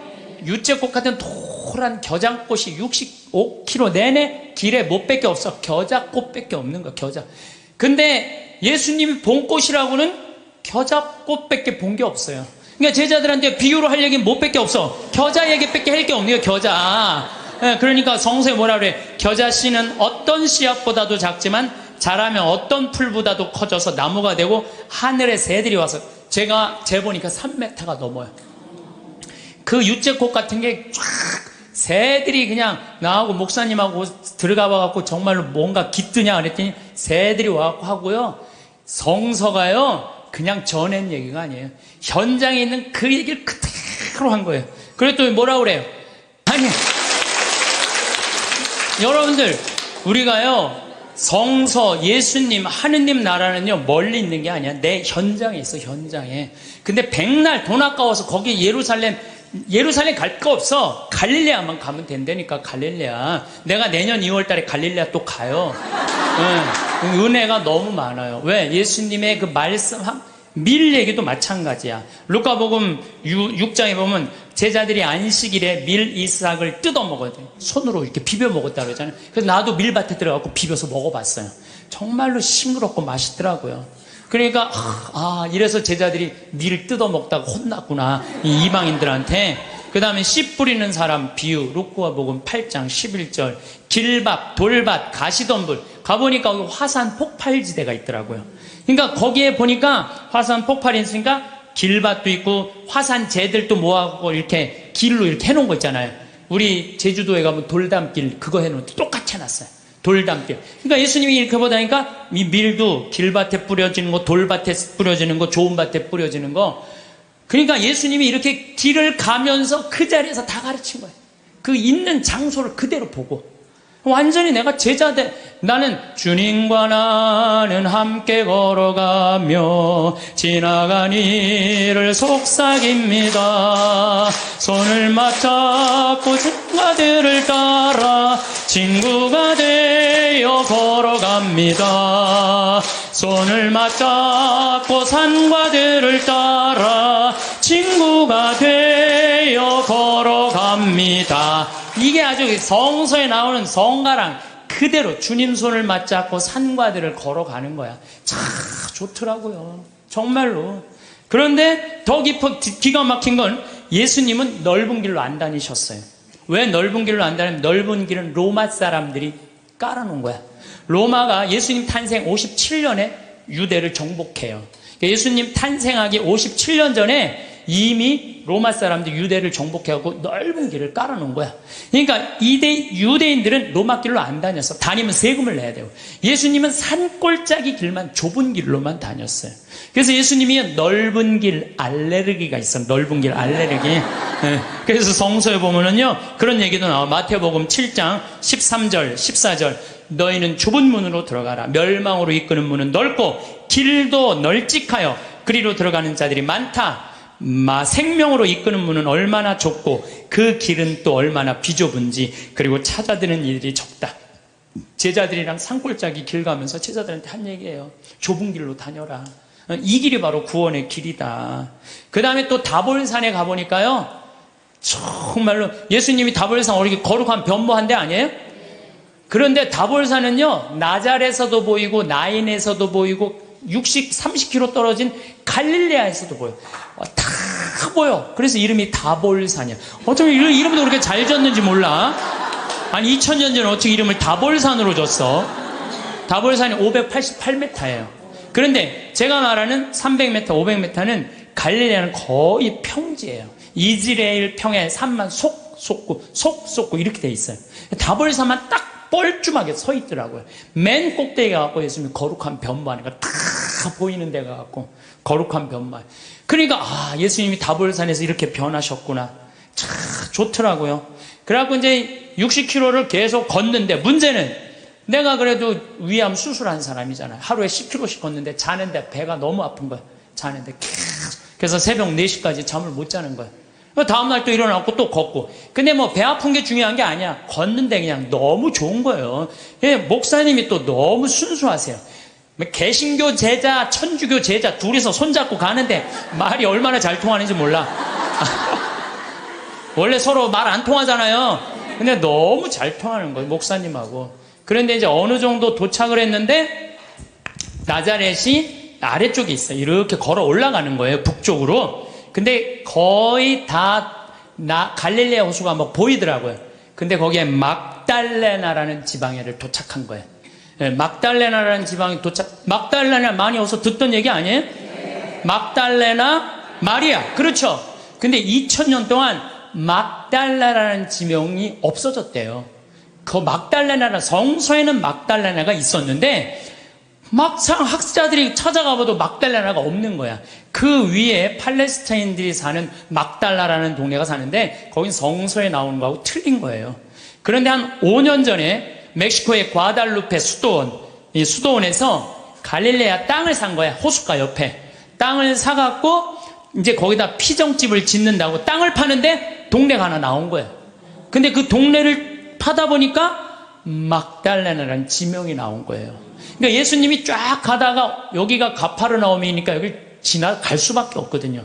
이 막달레나를 가는데 막달레나의 마리아는요, 물론 성서에 막이 들린 여자, 여러 가지 이 얘기가 많이 나오는데, 진짜로는 갈릴레아 호수에서 물고기를 잡으면 이 물고기를 잡아서 염장, 소금에 절여갖고 수출하던 여자예요. 부자예요, 부자. 수산나, 요한나, 헤로드의 그 집사, 쿠차의 아내, 요한나, 수산나들이 막달레나가 예수님을 뒤에서 재정적으로 도왔다고 성서에 나와요. 내가 또 찾아놨지 또. 성서에 나와요. 루카복음 8장 1절에 보면 막달레나 마리아와 헤로데의 집사 푸자스의 아내 요한나 수산나가 예수님을 도왔다는 거, 재정적으로. 그러니까 막달레나 여자가 여기서 돈을 많던 여자예요, 마리아가. 그러니까 예수님을 도운 거예요. 그래갖고 우리 또 이제 관광청에서 초청을 했으니까 거기 안 보여주더라고요, 개발을 하는데. 근데 우리는 들여다 보여주더라고요. 그 염장한 터 다 있는 거 그대로. 그러니까 막달레나 여자 마리아도 그냥 꾸며낸 여자가 아니에요. 끝까지 예수님을 도왔던 여자죠. 요한나, 수산, 초대 성모회원 3명, 초대 성모회원 3명 딱 이 성서 보니까요, 너무 너무 좋더라고요. 그래서 여러분들 현장에 가서 봐야 돼요. 맨날 방에 앉아갖고 예수님이 있는 거야 없는 거야, 예수님이 온 거야 안 온, 그 소용없어요. 역사의 현장에 가서 봐야지 살아계신 예수님을 만날 수 있는 거예요. 살아계신. 신앙은요 기념이에요. 기념. 신앙은요 기억이에요. 왜 유대인들이 파스카 축제, 지금으로부터 거의 한 4,000년 전에 벌어진 일을 아직도 기억하고 있어요. 신앙은 기억하는 거예요. 기념하는 거예요. 까먹지 않을 때, 하느님의 은총을 계속 되새길 때, 우리가 2000년 전 예수님이 최후의 만찬태한 성체성사 왜 아직도 기억하고 기념할까요? 예수님의 그 현존을 잊어먹지 않기 위해서 매 미사 때마다 재현하는 거예요. 있었다, 이게. 오늘도 일어나고 있는 일이다. 그게 바로 신앙이에요. 그래서 신앙은요, 계속 기억하고 감사하고 찬양하고 기념하는 게 신앙이에요. 그래서 저는 이렇게 1년, 이렇게 이제 수술한 지 3년이 지났어요. 약간 덤핑 증후군이라는 건 있어요. 그 구운 고기 먹으면은요, 약간 설사도 있고 좀 그래요. 근데 그거 구운 고기만 안 먹고 삶은 고기만 먹으면은 아주 편안해요. 정말로 얼마나 감사한지 몰라요. 옛날에 내가 한 20년 전에 위 내시경 수술 검사 안 했을 땐, 그때 내가 태어났다면 나 벌써 죽었어요. 근데 요즘은 그냥 위 내시경이하고 좀만 있어도 암 다 찾아내잖아요. 그래서 옛날에는 벌써 죽었는데 의술이 발달하니까 안 죽는 거예요. 더욱이 이렇게 은총을 받아서 이렇게 건강하게 회복을 하니까 내가 어떻게 살아야 돼? 감사하면서 사는 거예요. 그래서 사는 게 저는 너무 즐거워요. 저는 여러분들 아까 식사하시고 여기 나가서 이렇게 보시면은 앞에 강 멋있어요, 안 멋있어요? 구름 어때요? 기가 막히죠? 내가 하는 말이 그거예요. 내 정원이다. 내 정원에는 물이 항상 이렇게, 물이 흘러도 그냥 물이 흘러, 강물이 흘러잖아요. 정원. 그 앞에 정원은 산이, 구름. 이 생명을 즐길 줄 알면요, 인생이 너무너무 즐거워요. 어쨌든 정화상 성인은 상제상서라는 게 뭐라냐면 제상에게 올린다. 제발 우리 천주교신자 박해하지 말아라. 그러고 썽썽거려, 감옥에서. 그러니까 이렇게 우주 만물이 다 만들어 놓은 이가 있는데 그 만들어 놓은 이 세간살이를 쓸면서 우리가 하느님을 찬양하는데 왜 우리를 죽이냐, 이거예요. 여러분들 집안에 부모 세간살이 있으면서 효도하는 거 당연한 거 아니냐? 당연하다. 이 세상 살면서 하느님한테, 이게 우리 부로 무군무부라고 그러잖아요. 임금도 없고 아버지도 없고. 우리 천주교 부로 옛날 그랬어요. 임금도 섬기지 않고 아버지 제사도 안 지낸다고 그래서 무군무부라고 그랬어요. 근데 뭐가 무군무부냐? 하느님 아버지 찬양하는 게. 그래서 성인은 이런 글을 써요. 오간에서 지쳐서 죽는다는 거, 하느님 믿는다는 이유로. 지금 우리 성인들 오간에서 지쳐서 죽었어요. 여러분들 최경환 프란치스코 성인 알죠? 수리산에. 근데 그 최양업 신부 아버지, 최양업 신부 아버님 최경환 프란치스코 성인이야. 엄마가 이성래 마리아예요. 이성래 마리아인데 이 이성래 마리아가 남편하고 같이 감옥에 가요. 근데 이 집이 최양업 토마 신부님이 제일 장남이야. 근데 밑으로 아들이 5이 있었어. 15, 12, 9, 6, 3살짜리. 근데 감옥에 형이 신학교 갔다니까 애들은 옛날에 감옥에 가둘 수가 없었어요. 근데 다 감옥에 넣어버린 거예요. 그래 애들은 감옥에 안 가니까 감옥에 가도 먹을 거라도 주먹밥이라도 주는데 애들 건 안 나오는 거예요. 그러니까 엄마가 자기 걸 나눠서 5을 먹이니 젖이 나와요. 3살짜리가 감옥에서 죽어요. 그러니까 오간에서 지쳐 죽는 거, 오간에서 지쳐 죽는 거예요. 그러니까 이 이성래 마리아가 실신을 해요. 막내가 죽으니까. 그걸 가만히 보니까 내 자식도 다 죽이게 생긴 거야. 그래서 배교를 해요. 아들이 신학생인데도 배교를, 나 하느님 안 믿는다고. 그래갖고 내 자식을 데리고 나와요. 데리고 나오는데 미치겠는 거야. 남편은 순교를 했지. 아들은 신학교 신부님 된다고 마커로 유학을 갔지. 자기가 배교를 한 게 너무 괴로운 거야. 그래갖고 애들이 국어하러 나간 사이에 다시 감옥에 가요. 나 하느님 다시 믿는다고. 그러니까 이 네 자식이 3살짜리는 죽고 이제 6살서부터 동냥을 해갖고 엄마 먹을 걸 갖다 주는 거예요. 근데 이제 엄마가 참수가 결정이 돼요. 그 얘기를 듣고 이 네 자식이 어떻게 하는 줄 알아요? 국어를 한 걸 다 모아갖고 희광이를 찾아가요. 희광이를 찾아갖고 우리 엄마 목 자를 때 한 번에 잘라달라고. 왜냐하면 옛날에요, 참수할 때요, 이 일부러요, 칼을 안 갈아요. 여러 번 쳐서 죽였어요. 우리 김대건 신부님이 6번째 칼에 떨어져요, 목이. 그러니까 생각을 해봐. 이렇게 치고. 그러니까 아주 비참하게 죽이는 거예요. 근데 이 네 자식이 구걸한 걸 갖고 와갖고, 우리 엄마, 거지들이 와갖고, 우리 엄마 이성내 마리아인데 죽을 때 한 번에 쳐달라고. 그걸 받고 이 희강이가 밤새 칼을 갈아요. 그래갖고 엄마를 한 번에 목을 쳐줘요. 그러니까 하느님 믿는다는 이유로 목 안에서 지쳐서 죽고 목매서 죽었던 거야. 그러니까 이 집안 식구, 근데 더 기가 막힌 건요, 내가 이 집안을 추적을 해봤어요. 아들이 넷이잖아요? 근데 이 집에 신부가 12, 수녀님이 9명 나왔어요. 원주 그 최기시 신부님이 그 집 자손이, 직계 자손인 거예요. 그러니까 이 집안은 하느님 믿는다는 이유로 모든 거 다 잃어버리고, 그리고 이 4대가 걸쳐 내려왔는데도 어떻게? 그 집안에서 신부가 12, 수도자가 9명이 나온 거예요. 대단하죠? 그렇죠? 오간에서 성인 말이 그래.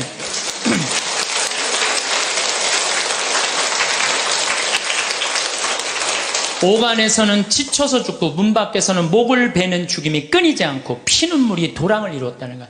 우리 순교 성인들은요, 하느님 취미로 안 믿었어요. 하느님 어떻게 믿었어? 목숨을 걸고. 하느님 어떻게? 꽉 잡고 살았어요, 하느님. 요즘 우리 현대인들처럼 그냥 설렁설렁 나가고 싶으면 나가고 안 나가고 싶으면 안 나가고 이렇게 믿지 않았다는 거예요. 그러니까 성인이 이런 얘기를 해요. 통곡하는 소리 하늘까지 부풀어 올라 아비는 자식을, 형은 아우를 부르미 막다른 대로 쫓긴 사람이 몸돌이킬 데가 없습니다. 이게 무슨 얘기냐면 정화상 성인도 마찬가지야. 아버지 정약종 아우스틴 1801년에 순교하세요. 아버지가 초대 명도의 회장, 지금 명동성당의 교우들 회장이었어요. 근데 정철상 가롤로 아들 1801년에 아버지하고 아들하고 같이 죽어요. 그러니까 여기서 무슨 얘기 나와? 아비는 자식을 부른다 이거. 내 아버지 아들 부르고 죽었다 이거예요. 형은 아우 정철상 가롤 동생이 정화상성이잖아요. 동생 죽었다는 거예요. 더욱이 유소사 체칠리아 정정의 엘리사벳, 그러니까 정화상 성인은 5이 다 죽은 거야. 아버지 정약종, 정철상 가롤로, 유소사 체첼레, 정정 엘리사벳, 정화상 바오로스 5 다 죽은 거예요. 하느님 믿는다는 이유 하나로. 그런데 유소사 체칠리아는요 230대를 맞아요. 매를. 곤장을 여러분들 맞는다는 게 뭔지 알아요? 곤장? 이 최하원이라고 영화 감독이 있어요. 1982년에 순교전 찍은 영화 감독이 있는데 이분이 한 얘기예요. 그때 엑스트라 하루 일당이 5,000원이었대요. 근데 도대체 곤장을 맞으면 얼마나 고통스러운지 하루에 2만 원을 걸고 엑스트라 중에 지원자를 찾았대요. 하루 종일 나오면은 5천 원인데 한 대 맞으면 2만 원인데 한 4대만 맞으면 한 달 뭐 일주일 거 되잖아요. 그러니까 한 사람이 내가 맞겠다고 나섰대요. 그래갖고 물을 뿌리고 그 똑같은 곤장 이거를 한 대를 딱 때리니까 이만큼 살이 부풀러 오르더래요. 2대를 때리니까 피가 터지더래요. 2대 이상을 못 때렸대요. 이런 곤장을 72살 먹은 유소사 체칠리아가 230대를 맞은 거예요. 그러니까 옛날에 맷독에 맞아 죽는다는 얘기 있죠? 그러니까 죽은 거예요. 그 구데기가 끓고. 이 구데기 끓는 건 김대건 신부님 많이 맞아갖고 구데기 끓는다고 그랬잖아요. 8월 달에 잡혀갖고 9월 달에 순교했으니까 그 더운에 두드리면 구데기. 썩는 거죠. 저 정정의 엘리사벳 320대를 맞고 아버지하고 똑같이 서서문에서 목 잘려 죽어요. 그러니까 우리 순교 성인들은 하느님 믿는다는 이유로 다 죽은 거 다 죽은 거예요. 예. 근데 우리는 어때요? 우리는 그냥 하느님 취미로 믿는 그런 경향이 너무 많아요. 하느님 정말로 제대로 믿으려면요, 비가 오나 눈이 오나 바람이 부나 더우나 추우나, 내가 휴가를 갔어도 정말 하느님 열심히 믿는 사람 어떻게 해? 휴가 간 지역에 시골 성당에 제일 먼저 찾아오고 주일 미사 몇 시인지 알아보고, 놀다가도 자 우리 미사 참여하자. 그럼 미사 참여하고 노는 사람들, 그런 사람들이 어떻게? 하느님 꽉 붙잡고 사는 사람들이에요. 그러니까 이 존 포엘이라는 신학자는 이런 말을 해요. 현대인들은 하느님을 골치 아플 때 먹는 아스피린 정도로 생각해요. 골치 아플 때. 언제 골치 아파? 대학 입시 때 골치 아파요. 우리의 임용고시 볼 때, 남편 뭐 승진 시험 볼 때 이렇게. 그러니까 성지 신부들 내가 얘기 들어보면요, 우리나라 성지들이요 수학 능력 평가 먹고 산대요. 그때만 되면 미사예물이 그렇게 들어온대요. 성지순례도 그렇게 많이 온대요. 근데 그거 끝나면 딱 끊어진대. 그러니까 하느님을 골치 아플 때 먹는 아스피린 정도로 생각하는 거야. 그러니까 여러분들 그러시면 안 돼요. 비가 오나 눈이 오나 변함없이 하느님 믿는 거죠. 저는 이슬람 사람들 신앙생활에 대해서 깜짝 놀랄 때가 참 많아요. 물론 테러 저지르고 전 세계에 화근이 돼요, 이슬람 사람들이. 근데요, 이슬람 사람들은 라마단 기간이 되면은요, 우리 천주교 사순식하고 똑같아. 해가 떠 있는 동안 물도 입에 안 돼요. 내가 터키 그 성지순례 갔을 때 버스 기사가 이슬람 사람이었어요. 이 사람은요, 해 떠 있는 동안 입에도 안 돼. 계속 저 코란 읽더라고. 코란 계속 뭐 마시라고 안 먹는데 자기 모슬렘이라고. 그리고 이슬람 사람 메카를 향해서 하루에 4번 언제나 매일 아무데나 돗자리 펴놓고 절해요. 그냥 우리 천주교는 그냥 신앙생활 진짜 거저하는 거 거저. 제가 어떤 신부님한테 들은 얘기인데, 나이가 꽤 드신 신부님이에요. 내가 호주 갔을 때 옛날에는 아침 기도 저녁 기도 굉장히 길었대요. 조가 만과, 찰만자 써갖고 만과, 아침 조가 만과. 그런데 이 신부님이 조가가 학교가 20km 떨어져갖고 늦게 일어나갖고 아침 기도를 못 바치고 그냥 학교를 가면요, 아버지가 밭에 나갔다 와서 엄마한테 물어본대요. 우리 아들 조가 바쳤느냐고. 아, 이놈이 늦게 일어나고 그냥 갔다고. 그러면 아버지가 쫓아온대요. 아들 이름 부르면서, 아들아 기선아 기다려라. 그리고 아들을 붙잡는데, 너 조가 바쳤느냐고. 안 바쳤다면 바치라고. 그 자리에 서서 그 조가를 다 바치고 갔대요. 근데 옛날에 조가가 여러분들 어떻게 했는지 알아? 성호경, 오벨에 5번 십자가에 절하고, 천주경, 성모경, 사도신경, 사제경, 관유하심을 구하는 경, 대회제경, 알지도 못해 무슨 거 기도인지, 도우심을 구하는 경, 사하심을 구하는 경, 호수천신송, 성계와 증인을 위하여 외우는 경. 내가 강의할 때 웬만하면 다 외워서 해요. 이건 아무리 외우려고 해도 안 외워지더라고. 참. 그 다음에 야수 성명도움. 옛날엔 예수님을 야수라고 그래서 야수. 예수 성심 호칭기도. 성모를 찬송하는 경, 천주 10개, 성교 사규, 봉헌경. 이게 아침 기도였대요. 요즘 아추기도 봉기도 아침 기도잖아요. 이것도 우리는 안 하잖아요. 근데 옛날에 이걸 다 아침에 일어나서 했다는 거예요. 만과, 성호경, 성령 강림송, 죄를 알게 하심을 구하는 경, 고제경, 과유하심을 구하는 경, 사하심을 구하는 경, 소외제경, 호수천신송, 성모 덕서 도서 소도문, 형제 친척 친구 은인을 위하여 외우는 경, 죽은 모든 이를 위하여 외우는 경, 삼덕송, 오사례 5가지 감사송, 천주께서 기르시고 돌보시는 은혜, 강생 구속의 은혜, 죄를 사해 주시는 은총의 은혜, 성교회로 인도하시고 천국으로 이끄시는 은혜. 이걸 외우고 잤다는 거예요. 옛날에 조가 망과. 요즘은 신앙생활 해는 건지 아닌 건지 모를 때 너무 많죠? 그리고 이 집은요, 형제가 7형제였는데 묵주가 9개가 내려오지 않으면요 잠을 안 재웠대요. 묵주기도 5단을 바치고 잤다는 거예요. 참. 근데 내가 이걸 어디 가서 강의를 하니까요, 안양 중앙성당에 가서 강의를 하니까 한 50분 된 정말 이 아주 참하고 예쁜 자매가 와서, 신부님 그 오빠가 우리 오빠예요 그러더라고요. 근데 그 자매 하는 말이 자기 자모회장을 한대요. 그중 신부가 2, 수녀님 1 나왔다는 거예요. 그 나머지 형제들도 다 성당에서 봉사를 한다는 거예요. 하느님 일을 하는 집은요 달라요. 그리고 축복을요 30배, 60배, 100배의 축복을 받아요. 하느님 일하는 집은. 하느님을 까먹고 사는 집들 있죠? 나중에 반드시 감옥에 가요. 봐요. 요즘 감옥에 가는 사람들 봐요. 아무리 잘 나가도요, 하느님 까먹고 그냥 자기만 하는 사람 반드시 가는 건 아니지만은,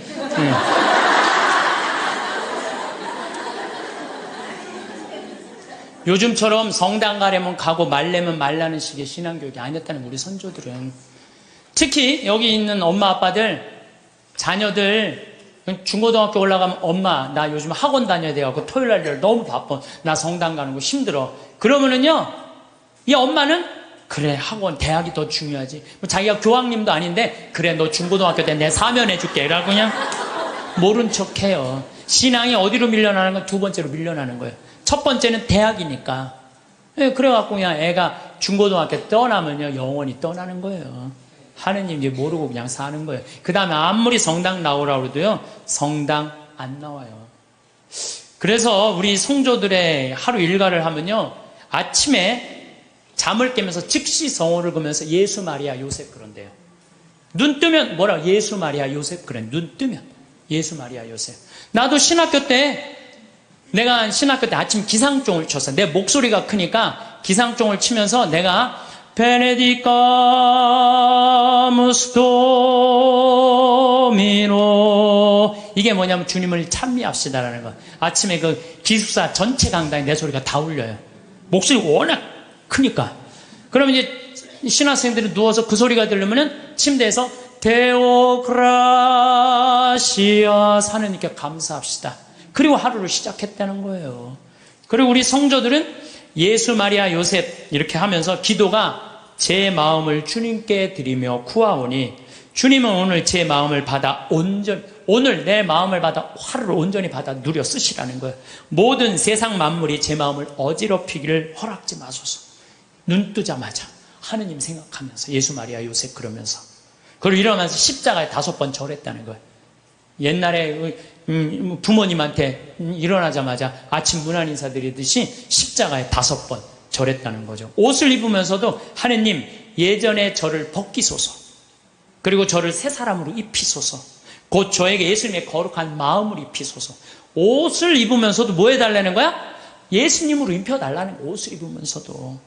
더욱이 세수하면서 더 기가 막혀요. 하느님 저는 제 육신을 씻으니 청컨대 주님은 제 영혼을 씻으시고 제 마음을 깨끗하게 하시고 제 영혼에 더러운 것을 없이 하시고. 씻으면서도 나는 육신을 씻으니 하느님은 뭘 씻어달라는 거야? 내 영혼을 씻어달라. 나는요 사실 이렇게 목욕을 좋아해요. 우리 암 환자들은 뜨거운 게 좋대요. 42도가 넘는 게. 그래서 또 난 또 관절염도 있으니까 목욕 진짜 좋아해요. 예. 난 목욕하면 목욕탕 안에 있는 시간이 많잖아요. 탕 안에 있는 멀쩡하게 있는 게 좀 그렇잖아요. 근데 목욕탕에 있으면서 묵주기도를 항상 해요. 그래서 난 묵주기도를 하면서 참 미안했어요. 빨개 벗고 묵주기도 하는 게 미안했어요. 성모님한테도 미안하고 예수님한테도 미안하고. 근데 내가 이거를 구산성지 신부한테 들으면서요, 우리 성도들은 세수를 하면서도 나는 내 영혼을 씻으니, 육신을 씻으니 당신은 영혼을 씻어. 나 그러면서 그때부터 안 미안했어요. 내가 이 영혼이 깨끗하고. 나 오늘 아침에도 여러분들 강의한다고 목욕했어요. 아침에 고통의 신비 5단에서 오늘 화요일이잖아요. 너무 좋아요. 그냥 마음이 차분한 거예요. 기도를 하면은. 우리 얼마나 좋아요. 얼굴을 씻으면서도 나는 내 육신을 씻으니 당신은 내 영혼의 더러운 것을 없이 하여 주소서. 식사할 때는 사도 바오로처럼 너희들은 먹거나 마시거나 혹은 다른 일을 행하거나 다 하느님의 영광을 위하여 돼. 우리 주 예수 그리스도를 통하여. 여러분 오늘 곤드레 밥 먹으면서 뭐라 그래? 내가 먹거나 마거나 다 누구를 위해서? 하느님의 영광을 위해서. 이야, 웬 곤드레 그냥 막 먹고 그냥 아무 생각 없이. 내가 먹는 이 힘도 다 누구를 위해서 쓰는 거? 하느님의 영광을 위해서 쓴다. 하느님의 영광을 위해서. 야, 나는 우리 선조들 이렇게 사는 모습을 보면서 정말 반성 많이 했어요. 그리고 일할 때 제 본분을 다하여 생활하면 저를 위함이 아니라 하느님을 위하며, 재물을 탐함이 아니며 교만함을 위함이 아니며 쾌락을 도모함이 아니라 겸손과 공로와 순명함을 위하며 땅에서 갚음을 바라지 않고 하늘에서 갚음을 바라나이다. 일을 하면서도 그 잘 때 제 영혼을 주님 손에 드리나이다. 거룩한 죽음을 맞게 하소서. 성도들은 하루 종일 하느님 속에서 살았다는 거예요. 그래서 내가 신학교 때 우리 신학생들이 모여갖고 한번 얘기해. 야, 우리 하루 성호 몇 번 긋냐? 하루 성호를 몇 번, 57번을 긋더라고. 하루 종일. 일어나서 긋죠? 아침밥 먹을 때 4번 긋죠? 그렇잖아요. 주님, 성부와 성자성 주님 은혜로 내려주신 의식을 감옥가서 성호 또 긋잖아요. 다 먹고 전능하신 주님을 찬미합시다. 그리고 그냥 세상을 떠난 모든 교우들이 천재자비하시면 평안. 또 그 4번 긋잖아요. 밥 3끼만 먹어도 12번을 긋는 거예요. 12번. 그렇죠? 근데 우리는 어떻게 해요? 먹을 땐 긋는데도 또 먹고 나면 또 안 긋는 사람들 많아요. 먹고 나면 안 긋는 사람들 많아요. 그 다음에 신학교 때 아침 성물대 할 때 긋죠. 주가리안 노래할 때 긋죠. 강복 받을 때 긋죠. 미사할 때 긋죠. 미사할 때 복음할 때 3번 긋잖아. 조그만 거 이렇게 3번. 3번. 끝날 때 이것만 해도 5번, 10번입니다. 수업 시작할 때 긋고 끝날 때 긋고. 신학교는요, 체육 시작할 때도 가요. 운동할 때도 긋고. 간식 먹을 때도 거. 요즘 어떤 신부님은 1,000원 이하는 긋지 말라. 1,000원 이하도 거요. 1,000원 이하도 그세요. 1,000원 이하도 그셔. 그래갖고 정말 나는 우리 지금 500만 천주교 교우들이요, 밥 먹을 때, 그리고 지나가면서 불쌍한 사람 볼 때도 없고, 만약에 누구 교통사고 나는데 누구 피했으면 아이고 감사합니다 긋고, 그리고 여러분들 운전할 때, 탈 때 긋고, 내릴 때 감사하다고 긋고, 이것만 거도요 최소한 30번 이상은 커요. 성어를 많이 금은 글수록요, 이거 내가 누구 자식이라는 거야? 하느님의 자식이라는 거예요. 루카복음 12장 8절에 보면 내가 너희에게 말한다. 누구든지 사람들 앞에서 나를 안다고 증언하면 사람의 아들도 하느님의 천사들 앞에서 그를 안다고 증언할 것이다. 근데 여러분들 밥 먹을 때 남들이 보면 성당 안 다니는 친구들이 있으면 성호 긋는 거 좀 창피하잖아요. 그러니까 안 거. 그러면 안다고 증언하는 거 아니잖아요. 그럼 예수님도 하느님 천사 앞에서 안다고 증언할 것 같아요? 안 할 것 같아요? 증언 안 해. 그세요, 자신 있게. 한 번 긋고 두 번 긋으면요 점점 자신 있어져요. 그세요. 미안할 거 하나 없어요. 왜? 하느님 꽉 붙잡고 살려면 어떻게? 거야 돼요. 그 긋는 사람이 죽을 때 가슴에 뭐가 있는 사람들이야? 여권 있는 사람들이야. 그런 사람들 죽을 때 어떻게 주소가 씩 웃으면서 죽을 수 있는 거예요. 근데 그냥 밥 먹을 때 미안하다고 안 긋고, 다른 친구들한테 창피하다고 안 긋고, 성당도 나가고, 나갈 날 안 나가고, 이런 사람 죽을 때 불안해요. 초조하게 죽는단 말이에요. 하느님 꽉 붙잡고 사시면서, 정말 여권에, 가슴 안에 있는 여권 찢지 마세요. 찢지 마시고, 꼭 간직하다가, 여러분들 언제 어느 순간에 돌아가셔도, 난 이제 어디 간다? 하느님 아버지 집에 간다. 그런 분들은 절대 죽음이 우리를 불안하게 안 한다는 거예요. 신부님, 이렇게 신앙 강요하다가는요 우리 집 자식들 다 가출합니다. 다 가출합니다. 요즘 시대가 어느 시대인데 그렇게 물론 우리가 신앙교육을 잘못하는 게 있어요. 유대인들은요 삶과 신앙을 분리하지 않습니다. 제가 작년에 이스라엘 갔다 왔을 때 이스라엘에서 초청을 했으니까 보통 성지순례 갈 때는 성지순례 온 사람들끼리만 묶어갖고 호텔로 가잖아요. 근데 이번에는 전부 유대인들 머무르는 호텔을 다 갔어요. 근데 유대인들 머무르는 호텔도 또 완전히 오리지널 종교인들이 모이는 데가 있어요. 그래서 내가 하루는 내려가서 밥을 먹으려는데 잘못 찾아갖고 걔네들 간 데로 간 거예요. 분위기가 이상하더라. 다 머리 이상한 거 쓰고 다른 데 앉아 있었어요. 그런데요 제가 놀라운 장면을 봤어요. 아버지, 엄마, 아들, 딸들이 있는데 아들이 중학교 2학년쯤 돼보는 아이야. 머리에 키파라고 동그란 모자를 쓰고 모세오경, 토라를 걔네들은 성서를 읽으면서 흔들면서 읽어요. 이러고 계속 밤 나오기 전까지 계속 읽는 거예요. 근데 아버지가 그걸 흐뭇하게 지켜보더라고요. 근데 저쪽에 식탁에 앉은 놈도 이러고 저쪽에 있는 걔네들이요 누구나 다 안식일날 그날 이렇게 탁 이러고 성서를 읽더라고요. 우리나라에 지금 성당 다니는 애들이 밥 먹기 전에 어디 여행 가서 성서 이렇게 이러고 읽는 애들이 있어요? 한 명도 없어요. 삶과 신앙이 분리되어 있는 거예요. 성당 따로 세상살이 따로 하는 거예요. 유대인들은 성당과 세상살이를 분리하지 않는 거예요. 우리나라는 이렇게 보면은 엄마는 성당 레지오 열심히 해, 아빠는 사목회 열심히 해, 애는 청년회 열심히 해, 딸은 성가대 열심히 해.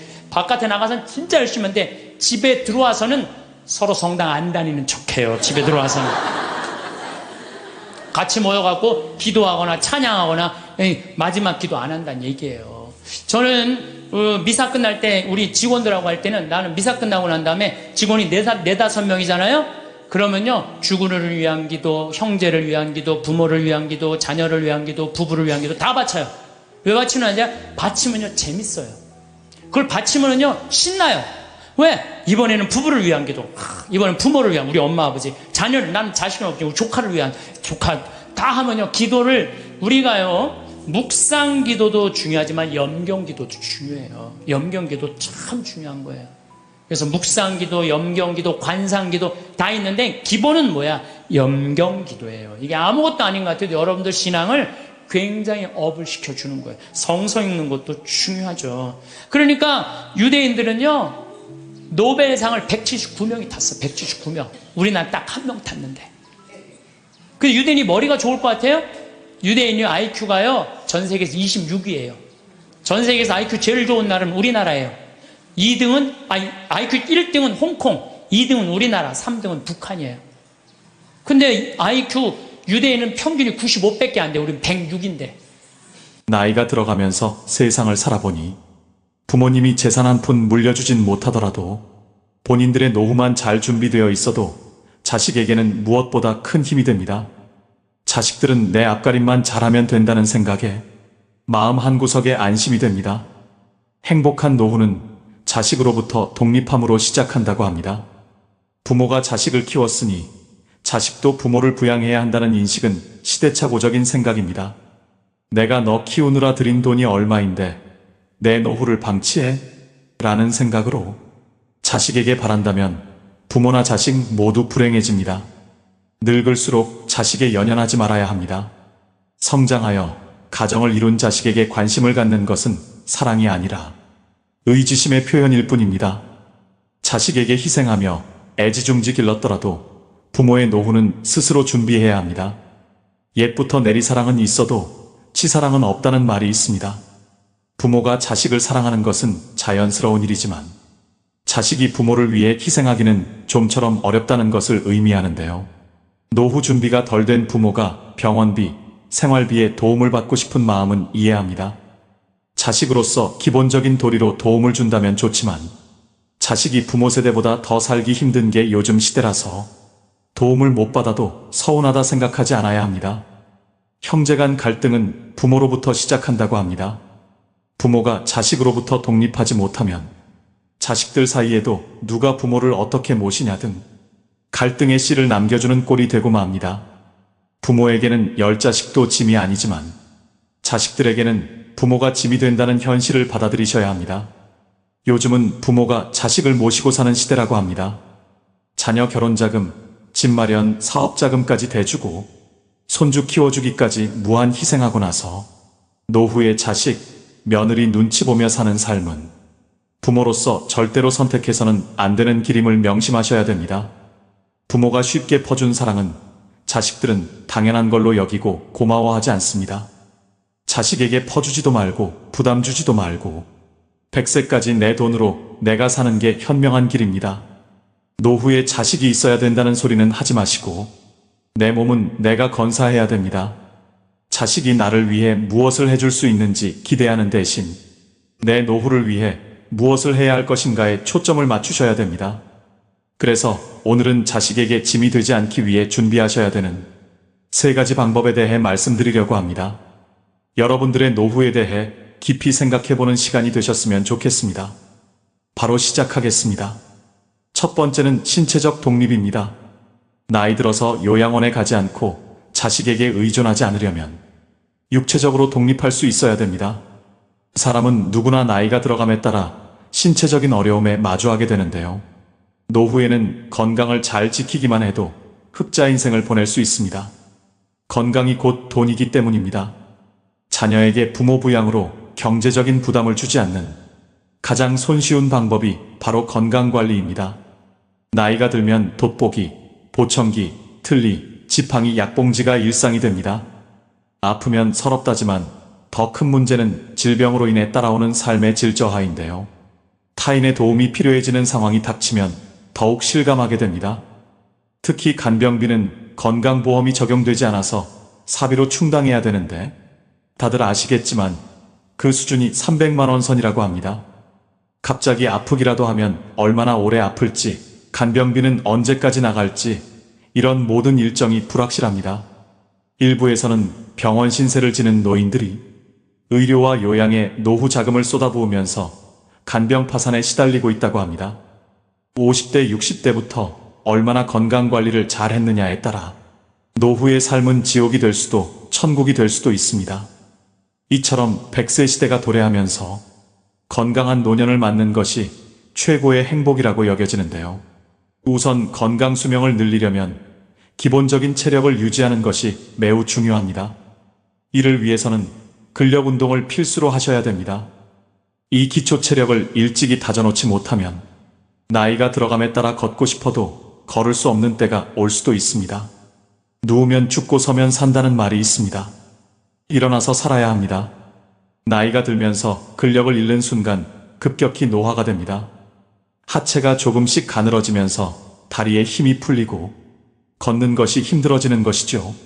또 관절염이나 골다공증으로 인한 통증으로 걷기가 불편하여 앉아만 계시고 걷는 것을 소홀히 하게 되면 그때부터 기초 체력이 급속히 붕괴되는 것입니다. 무릎, 등이나 어깨도 구부러진 상태로 굳어서 완전히 피지 못하게 되는데요. 이 모든 것은 근력이 약해져서 근육이 우리 몸을 지탱해주지 못해서입니다. 증상이 심해지면 팔과 다리에 힘이 빠져 일상생활을 정상적으로 할 수 없게 됩니다. 노후에 자식이나 다른 사람에게 의존하지 않고 독립적인 노후를 보내려면 근력을 유지하는 것이 그 무엇보다도 중요합니다. 그렇다면 무병장수의 열쇠는 무엇일까요? 운동은 젊음과 장수를 보장한다고 이야기하죠. 의자에 앉았다 일어났다를 반복하거나 덤벨을 들고 발 뒤꿈치를 올렸다 내리거나 다리를 어깨 너비로 벌리고 서서 스쿼트 동작 또는 누워서 윗몸 일으키기 등을 지금 당장 실천해 보셔야 합니다. 운동에 대한 부담감이 있거나 운동을 하기에 신체 능력이 많이 저하되셨다면 가볍게 걷기 운동부터 하시는 걸 추천드립니다. 마지막으로 중요하게 말씀드릴 부분은 균형을 잡는 운동인데요. 어르신들 중에 낙상 사고가 흔히 일어납니다. 낙상은 특히나 요즘같이 추운 겨울철에 더 발생률이 높아집니다. 젊은 사람들에 비해 노인이 낙상했을 경우 사망률은 10배, 입원율은 8배나 높다고 합니다. 낙상으로 인한 부상은 거기서 그치는 것이 아니라 정신적 건강 문제로도 이어질 수 있기 때문에 예방 및 관리가 필요합니다. 많은 전문가들이 낙상 사고를 막기 위해서 균형감을 키울 수 있는 운동의 중요성을 강조하고 있습니다. 가장 간단하고 확실한 운동 중 하나는 한 발로 서기입니다. 눈을 감고 한 발로 서서 30초간 유지하는 방법으로 매일 10회씩 반복하고 익숙해지면 시간을 점차 늘려가시면 좋습니다. 집에서 틈틈이 균형 잡기 운동을 실천하셔야 합니다. 다시 한번 강조드립니다. 노후의 가장 중요한 1순위는 신체적 기능을 최대한 유지하는 것에 집중하셔야 됩니다. 두 번째는 경제적 독립입니다. 노후 행복은 돈이 결정한다고 할 만큼 나이 들수록 돈이 필요해지는데요. 길어진 노후를 대비해서 젊은 시절부터 경제적 자립을 위한 준비를 하셔야 됩니다. 노후에 자식에게 짐이 되지 않으려면 경제적으로 여유가 있어야 합니다. 자식을 키우다 보면 돈이 들어가는 일이 상당히 많은 것이 사실인데요. 노후 준비 안 된 부모들이 많은 것도 어찌 보면 당연한 일이지만 결과적으로는 가난한 부모는 자식들에게 짐이 될 수밖에 없는 게 현실입니다. 일은 넘으면 힘 빠져서 돈 쓸 일도 별로 없을 텐데요. 주변에 노후 준비를 소홀히 하는 사람들은 이렇게 변명하기도 합니다. 하지만 노년기에는 노부모 간병, 자녀 지원, 배우자 병환, 주택 수리 등 오히려 예상치 못했던 목돈 지출이 발생하기 쉽습니다. 이런 돌발 상황에 대비하려면 일찍부터 경제적 독립을 준비하셔야 됩니다. 잔고가 바닥나면 일하면 되잖아 라고 생각할 수 있지만 건강이 나빠져서 예전처럼 돈을 벌지 못할 가능성이 높습니다. 하지만 신체적 여건이 되시는 분들은 무리하지 않는 선에서 현역으로 일을 계속하시는 게 좋습니다. 또 젊었을 때 모아둘 거리라고 후회하지 않으려면 저축하는 습관을 몸에 익히셔야 합니다. 소득이 줄어들면 그에 맞춰 씀씀이도 줄여야 하지만 한번 높아진 소비 수준을 낮추기란 쉽지가 않습니다. 하지만 은퇴가 임박했다면 온 가족이 한마음으로 덜 쓰고 짐을 줄이는 연습을 하셔야 합니다. 지금 벌고 있는 소득은 2030년 후 고정적인 소득이 사라질 때 내 자신과 배우자가 쓸 소중한 씨앗입니다. 나중에 퇴직금을 받을 테니까 저축은 필요 없다는 생각도 위험합니다. 퇴직금을 일시금으로 받아서 주식이나 부동산 등에 투자하겠다는 유혹도 생길 수 있지만 성급히 결정하면 나중에 후회하기 쉬운데요. 나이 들어서 투자에 실패하면 젊을 때처럼 패자부활전이 어렵습니다. 힘들게 번 퇴직금은 놀리지 마세요 라고 접근하는 사람은 100% 사기꾼이라고 생각하셔야 합니다. 노년기에 투자를 하고 싶다면 미국 등 글로벌 우량 금융상품에 한정하고 여행, 취미 등에 쓰는 돈도 예산 내에서 쓰시는 게 좋습니다.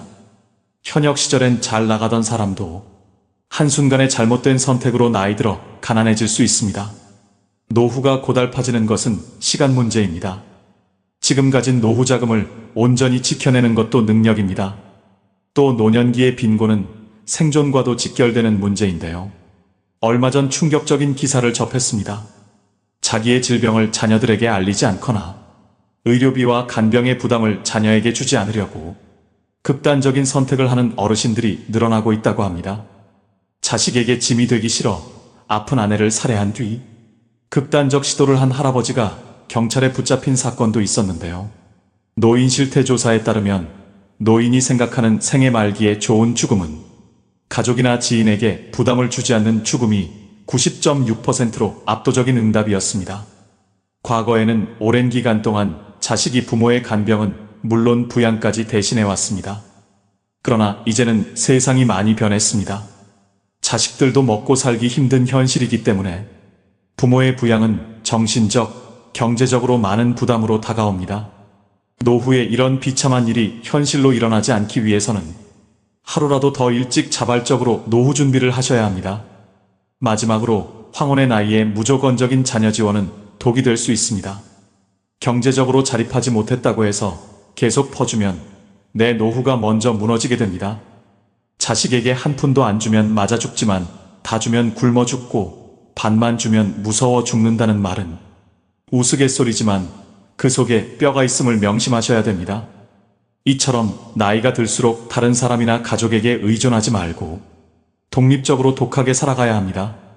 그래야만 노후에도 경제적으로 자립하여 건강하고 행복한 노후 생활을 할 수 있습니다.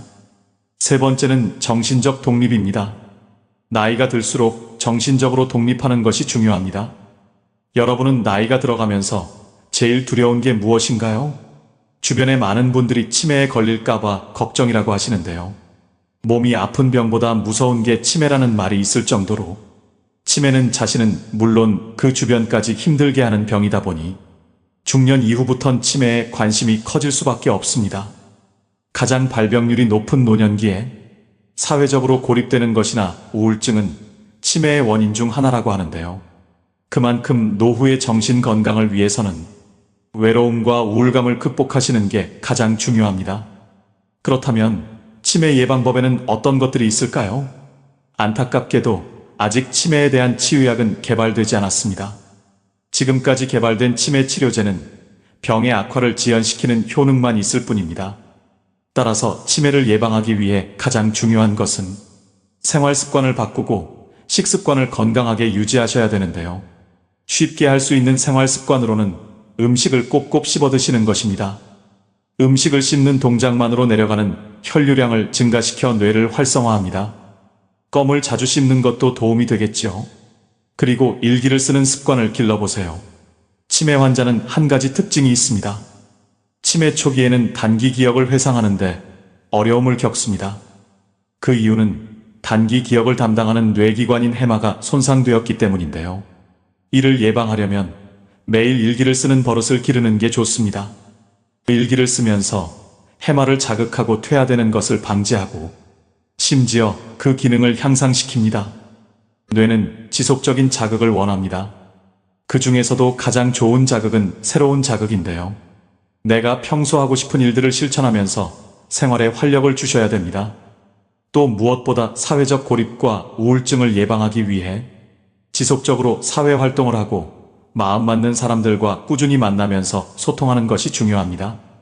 집에 혼자 있는 것은 치매로 가는 지름길이라는 것을 명심하셔야 됩니다. 가족이나 친구와의 만남, 취미 동아리 모임 등에 참여해 활발하게 활동하는 것이야말로 치매를 막는 가장 좋은 방법입니다. 일반적으로 우울증은 치매를 촉진할 수 있기 때문에 우울증 초기 증상을 보이신다면 가능한 한 빨리 치료하시는 게 중요합니다. 또한 음식은 통곡물, 녹황색 야채와 견과류를 통한 적절한 단백질 섭취를 하셔야 됩니다. 특히 올리브유는 뇌세포의 구성물질로 알려져 있는 리놀렌산이 풍부하게 함유되어 있습니다. 그로 인해서 기억력을 증진시켜 치매를 예방한다고 합니다. 해산물 중에서도 특히나 등푸른 생선을 자주 드시는 것도 권장드리는데요. 등푸른 생선에 함유되어 있는 오메가3는 두뇌에 영양을 공급해주는 것은 물론이고 혈액순환을 좋게 만들어줘서 치매 예방 음식으로 으뜸이라고 합니다.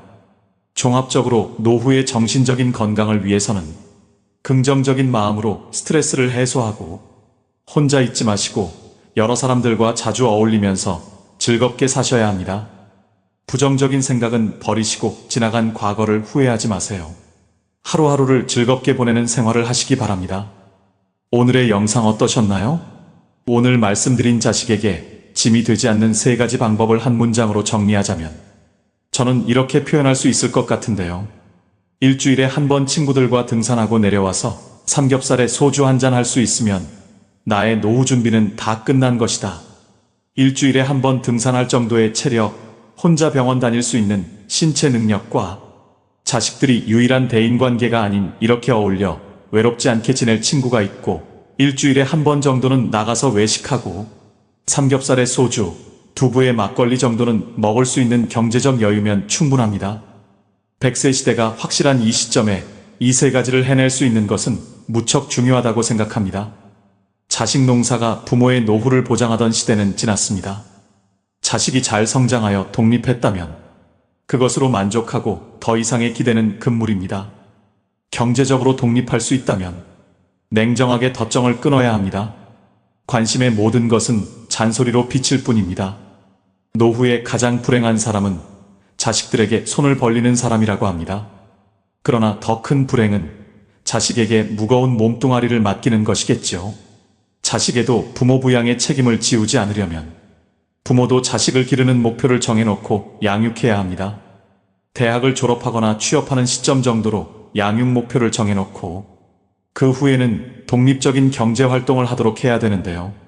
자식도 자신의 인생을 살고 부모도 부모의 인생과 노후 준비에 매진하면서 서로 부담을 주지 않는 관계로 사는 것이 최선입니다. 물론 자식으로서 부모를 나 몰라라 하라는 건 아닙니다. 자식의 도리는 꼭 경제적인 것만을 의미하지는 않지요. 가끔 찾아뵙고 서로 소통하며 안부 전하고 맛있는 밥 한 번씩 먹는 정도면 충분합니다. 부모의 노후를 자식에게 의존해야 한다는 옛날의 가족 개념이나 효도 사상이 지금의 현실이 아님을 이 시대의 어르신들은 직시해야 됩니다. 효도는 이제 변화하는 시대를 따르지 못하는 낡은 전통으로 여겨지고 있습니다. 효도를 받던 부모 세대에게도 효도를 하던 자식 세대에게도 이제 효도는 멍해요 부담일 뿐입니다. 마지막으로 어느 노인의 요양병원 일기를 들려드리면서 오늘의 영상 마무리하겠습니다. 노후 준비의 중요성을 다시금 일깨우셨으면 합니다. 열심히 살 때에는 세월이 총알 같다 하고 쏜 화살 같다 하건만 할 일 없고 몸이 쇠하니 세월이 가지 않는다고 그렇게 한탄하시더이다. 정신이 맑으면 무엇하리요? 자식이 많은들 무엇하리요? 보고품만 더하더이다. 차라리 정신을 놓아버린 저 할머니처럼 세월이 가는지 자식이 왔다 가는지 애지중지하던 자식을 보아도 몰라보시고 그리움도 사랑도 다 기억에서 지워버렸으니 천진난만하게 하루 세끼 주는 간식만이 유일한 낙이더이다. 자식 10여 남매 있음 무엇하리요? 이 한 몸 거할 곳 없더이다. 아들, 딸, 자식들, 유명인사인들 무엇하리요? 이 한 몸 갈 곳 없어 여기까지 흘러 왔더이다. 허리띠 졸라매고 최고학벌 자랑하며 고생도 보람으로 알고 자식 뒷바라지 했던 들 무엇하리요? 작디 작은 이 한 몸, 자식이 아닌 다른 사람 손에 매인 것을 인생 종착역인 이곳까지가 멀고도 험하였으니 종착역에 벗은 많으나 마음 나눌 곳 없어 외롭더이다. 앞을 못 보는 사람, 듣지 못하는 사람 속에 맑은 정신은 외롭기만 하더이다. 치매로 정신을 망각하면 차라리 그것이 신의 선물이 아닐까요? 나는 무슨 죄를 지어 이런 고통 속에서 살아가야 하는 것입니까? 언제까지 이 고통을 감내해야 하는 것입니까? 망각하는 그것만이 고통에서 벗어나는 유일한 방법일지도 모릅니다. 몸은 쇠하고 정신 맑으면 무엇하리요? 괴로움만 더하더이다. 가는 마당에 야속함도 사랑도 그리움도 추억도 정신에서 모두 내려놓으니 차라리 마음이 홀가분하지는 않을까요? 모진 비바람도 다 지나간 조용히 흐르는 저 호수 같은 마음으로 훌훌 떠나고 싶습니다. 요양병원에 입원한 어느 노인의 일기가 어떠셨나요? 과거엔 부모님들은 자식에게 일평생을 투자하고 노후를 보장받기도 하는 것이 일반적이었으나 이젠 정부의 사회복지 서비스가 아니라면 자신이 스스로의 노후를 책임져야 할 시대입니다. 아직도 연금 타고 퇴직금 타서 울며불며 매달리는 자식에게 결혼비용, 사업자금, 취업자금 다 털어주고 빈 털터리가 된 부모들이 길거리에 내몰리는 것이 현실입니다. 결국 서로 비참한 꼴이 되지요. 한푼없이 늙고 초라한 부모가 자식들에게 더 이상 부모가 아닌 것이 오늘의 세태입니다. 자식에겐 교육까지만 책임져 주고 언제까지가 될지 모를 자신의 제3의 인생인 노후 대비의 만전을 기해야 합니다. 이 현실이 남의 이야기가 아닌 바로 우리 노인들의 이야기입니다. 성공한 사람들을 보면 크게 두 부류로 나뉘는 걸 알 수 있습니다. 하나는 자신이 성공했다고 여기저기 떠벌리고 다니는 사람들, 그리고 또 하나는 조용히 아무 말 없이 자기 삶을 사는 사람들입니다. 우리는 흔히 성공을 하면 자연스럽게 자랑하고 싶어질 거라고 생각하죠. 좋은 차를 사고 비싼 시계를 차고 SNS에 멋진 사진을 올리고 싶을 겁니다. 왜냐하면 그렇게 하면 남들이 나를 더 인정해 줄 거라고 믿으니까요. 하지만 현실은 그렇지 않습니다. 오히려 진짜 성공한 사람들은 그렇게 행동하지 않습니다. 왜냐하면 보여줄 필요가 없기 때문입니다. 돈이 많다고 높은 자리에 있다고 유명하다고 해서 굳이 그걸 드러낼 필요는 없습니다. 그걸 아는 사람들은 이미 알고 있고 모르는 사람들은 알 필요가 없죠. 그런데도 굳이나 성공했다고 떠드는 사람들이 있습니다. 그런 사람들은 왜 그럴까요? 간단합니다. 그 사람들은 사실 그렇게까지 성공한 게 아니기 때문입니다. 우리는 종종 SNS에서 성공한 사람들을 봅니다. 해외여행을 가고 고급 레스토랑에서 밥을 먹고 멋진 차를 타고 다니는 모습? 그런데 가만히 보면 그런 걸 보여주는 사람들은 언제나 뭔가를 팔고 있습니다. 강의를 팔든 자기 브랜드를 홍보하든 아니면 단순히 자기 자존감을 유지하려고 하든 간에 결국 목적이 있는 거죠. 진짜 부자들은 그렇게 하지 않습니다. 오히려 조용히 아무도 모르게 자기 일을 합니다. 왜냐하면 자랑해서 얻을 게 없기 때문입니다. 오히려 괜히 잘난 척했다가 사람들에게 이용당하거나 시기와 질투를 받거나 쓸데없는 오해를 사는 게 더 피곤합니다. 이건 단순한 돈 이야기가 아닙니다. 사회적인 성공을 이룬 사람들도 마찬가지입니다. 진짜 실력 있는 사람들은 자기 실력을 굳이 떠벌리지 않습니다. 왜냐하면 그럴 필요가 없으니까요. 자기 분야에서 최고라면 사람들이 먼저 알아서 찾아옵니다. 반대로 실력이 부족한 사람일수록 자기를 포장하려고 애씁니다. 우리가 흔히 듣는 말이 있죠. 빈수레가 요란하다. 이 말이 괜히 있는 게 아닙니다. 정말 내실이 있는 사람들은 굳이 시끄럽게 굴지 않습니다. 반대로 겉만 번지르르한 사람들은 자기가 얼마나 대단한지 떠들고 다닙니다. 이걸 좀 더 현실적인 예로 들어볼까요? 동창회에 나가면 꼭 이런 사람이 있습니다. 옛날에는 별거 아니었는데 갑자기 잘 됐다고 나타나서 자기가 얼마나 성공했는지 자랑하는 사람. 처음에는 다들 와 대단하다 하고 들어주지만 시간이 지나면 어떨까요? 대부분 속으로 이렇게 생각할 겁니다. 저 사람 뭐 저렇게까지 티를 내? 결국 그런 사람은 점점 멀어지게 됩니다. 반면에 정말 성공한 사람들은 조용합니다. 굳이 자기가 어떻게 살고 있는지 설명하지 않죠. 그런 사람들은 오히려 주변에서 먼저 알아보고 자연스럽게 존경을 받습니다. 그게 진짜 성공입니다. 그럼 우리는 어떻게 해야 할까요? 내가 뭔가를 이루었을 때 굳이 남들에게 알릴 필요가 있을까요? 물론 가까운 사람들에게 좋은 소식을 전하는 건 좋습니다. 하지만 굳이 모든 사람들에게 나 이렇게 잘 살고 있어요 하고 알릴 필요는 없습니다. 그런 행동은 결국 나에게 득이 되지 않습니다. 성공이라는 건 원래 조용한 겁니다. 내가 잘 되고 있으면 주변 사람들이 자연스럽게 알게 됩니다. 굳이 내가 말하지 않아도 내 행동과 태도에서 묻어나오게 되어 있습니다. 그러니 굳이 보여주려고 애쓰지 마세요. 오히려 그게 더 진짜 성공한 사람의 태도입니다. 사람은 사회적 동물이라고 하잖아요. 혼자 살아갈 수 없고 결국 사람과의 관계 속에서 기쁨도 얻고 때로는 상처도 받습니다. 그런데 한 가지 생각해 볼 게 있어요. 우리가 정말 인간관계가 필요해서 맺고 있는 걸까요? 아니면 그냥 그래야 한다고 배워서 어쩔 수 없이 유지하고 있는 걸까요? 어릴 땐 친구 많으면 좋다고 하죠. 사회생활에서도 인맥이 중요하다는 말을 많이 합니다. 그런데 정작 주변을 보면요. 인간관계가 넓은 사람일수록 스트레스를 더 많이 받아요. 전화벨이 울릴 때마다 이번엔 또 무슨 부탁일까 싶고 단체 채팅방에서 메시지가 올 때마다 이걸 또 어떻게 대답해야 하나 고민하죠. 관계가 많아질수록 책임과 피로도 함께 늘어나는 겁니다. 어떤 사람들은 인간관계를 줄이면 외롭지 않겠냐고 해요. 그런데 가만히 생각해보면 진짜 외로움을 느끼는 순간이 언제인지 아세요? 오히려 불필요한 인간관계 속에 있을 때입니다. 같이 밥을 먹고 얘기를 나누는데도 뭔가 허전하고 대화가 컥 돌고 속마음을 나누지도 못할 때, 그럴 때 우리가 더 외롭다고 느끼죠. 그렇다고 당장 인간관계를 다 끊어버릴 순 없겠죠. 하지만 적어도 내가 정말 소중하게 여겨야 할 관계와 그냥 관성적으로 유지하는 관계는 구분할 필요가 있습니다. 예를 들어 매번 나한테 부탁만 하고 정작 내가 어려울 땐 연락 한 번 없는 사람. 내가 실수하면 뒷담화를 하면서 내 앞에서는 웃는 사람. 이런 관계를 굳이 계속 이어갈 이유가 있을까요? 가끔은 이런 경험도 있을 거예요. 우연히 어떤 사람과 친해졌는데 만난 지 얼마 되지도 않았는데 너무 많은 걸 털어놓는 사람들 있죠. 자기 속사정부터 가족 문제, 직장 고민까지 쏟아내는 사람들. 이런 경우 두 가지의 가능성이 큽니다. 하나는 그냥 감정적으로 의존할 사람이 필요해서일 수도 있고 또 하나는 내가 믿을 만한 사람인지 떠보는 걸 수도 있어요. 어떤 경우든 이런 관계는 오래가기 어렵습니다. 사실 친밀함이라는 건 시간이 필요한 법이에요.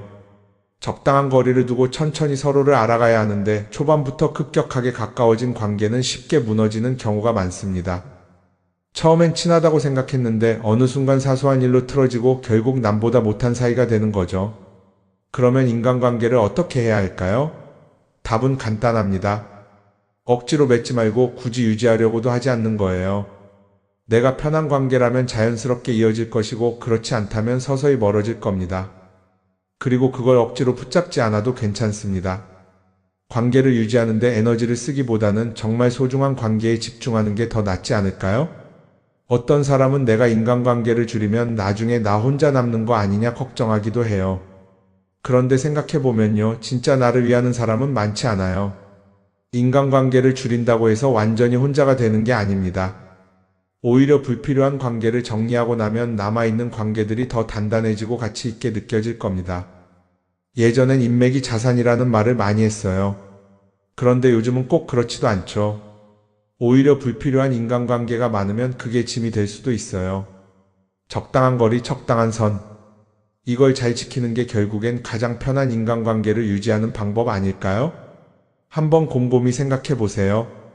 지금 내 주변에 있는 사람들 중에서 내가 정말 편하게 만날 수 있는 사람이 몇 명이나 되는지, 내가 억지로 맞춰주고 있는 관계는 없는지. 관계를 줄이면요, 외로워지는 게 아니라 오히려 더 자유로워집니다. 그리고 자유로워진 만큼 내 인생에서 정말 중요한 것에 집중할 수 있게 됩니다. 인간관계 너무 많은 걸 신경 쓰다 보면 정작 중요한 걸 놓칠 수 있어요. 그러니까 이제는 한 번쯤 정리해보는 것도 나쁘지 않을 겁니다. 사람들이 돈을 많이 벌고 싶어 하는 이유가 뭘까요? 단순히 돈이 많으면 좋으니까? 물론 그것도 있겠지만 사실 돈을 원하는 진짜 이유는 더 나은 삶을 살기 위해서겠죠. 그런데 문제는 돈을 많이 번다고 해서 반드시 삶이 나아지는 건 아니라는 겁니다. 오히려 더 많이 벌수록 더 많이 쓰게 되는 경우가 많아요. 가끔 이런 생각해 본 적 없으세요? 예전에는 돈이 지금보다 훨씬 적었는데 이상하게 그때가 더 여유로웠던 것 같다. 왜 그럴까요? 사실 우리가 원하는 건 돈 그 자체가 아니라 돈을 통해 얻을 수 있는 자유인데 돈을 벌면 벌수록 그 자유를 잃어버리는 경우가 많아요.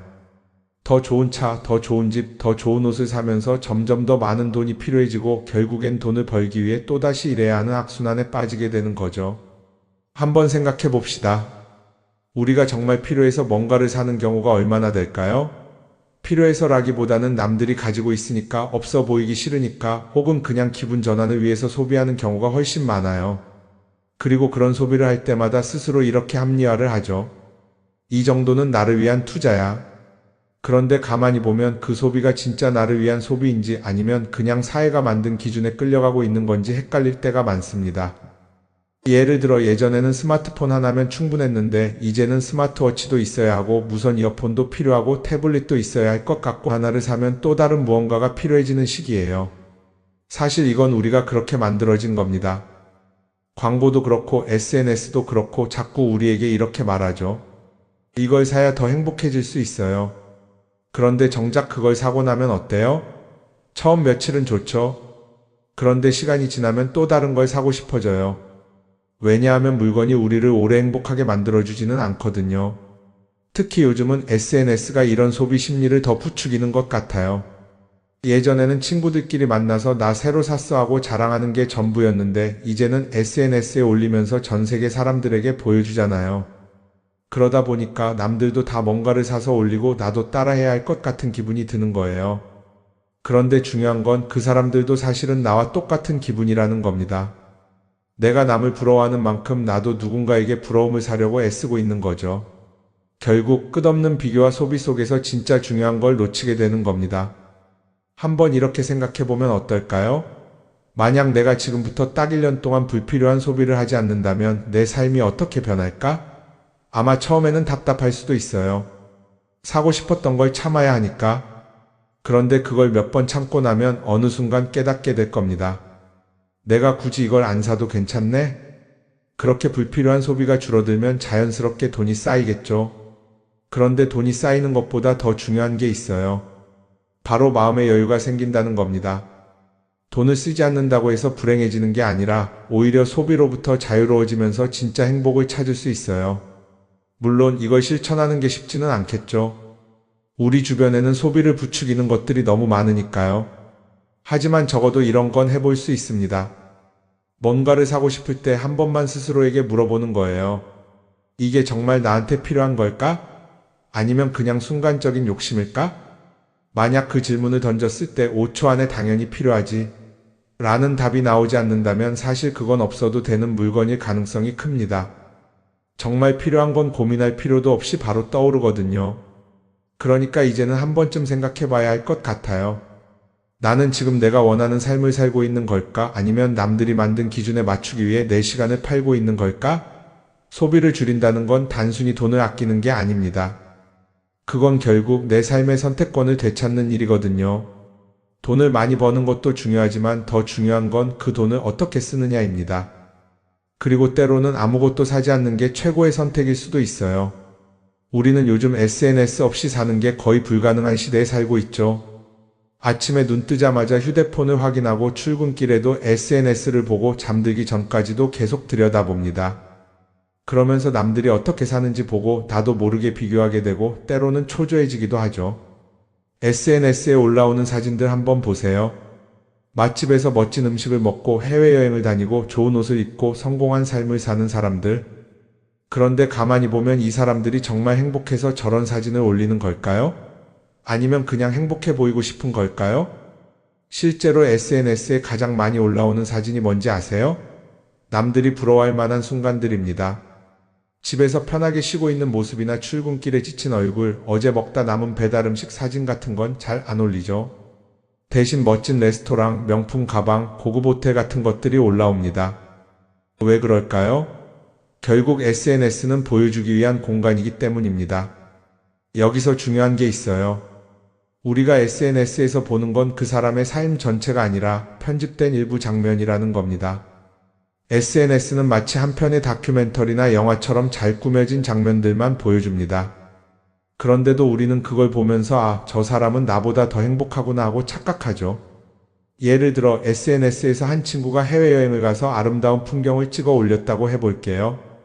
우리는 그걸 보면서 부럽다, 나도 저렇게 살고 싶다라고 생각하겠죠. 그런데 정작 그 친구는 사진을 찍고 나서도 일 때문에 스트레스를 받고 있을 수도 있고 여행 비용을 감당하느라 카드가 걱정을 하고 있을 수도 있습니다. 그 부분은 우리는 알 수가 없죠. 그런데 문제는 이렇게 남들과 비교하는 습관이 쌓이면 결국 내 삶이 초라하게 느껴진다는 겁니다. 원래는 그냥 조용히 살아도 괜찮았는데 SNS를 보고 나면 나만 뒤처지는 것 같고 뭔가를 더 해야 할 것 같고 괜히 불안해지죠. SNS는 기본적으로 사람들의 비교 심리를 자극합니다. 남들이 가진 걸 나도 갖고 싶게 만들고 남들이 하는 걸 나도 해야 할 것 같은 기분이 들게 만들죠. 그러다 보니 필요하지도 않은 걸 사게 되고 무리해서라도 화려한 곳에 가게 되고 남들에게 보여주기 위해 사는 삶을 살게 됩니다. 그럼 어떻게 해야 할까요? 사실 정답은 간단합니다. SNS에서 보이는 것들을 곧이곧대로 믿지 않는 것입니다. 그리고 더 중요한 건 남과 비교하는 걸 멈추는 것이에요. 어떤 사람이 비싼 차를 타고 다닌다고 해서 그 사람이 꼭 행복한 건 아닙니다. 좋은 차를 타고 다니지만 밤마다 사업 걱정에 잠 못 이루는 사람도 많아요.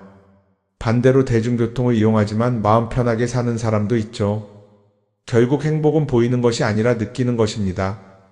SNS를 덜 보면 덜 불행해진다는 연구 결과도 있어요.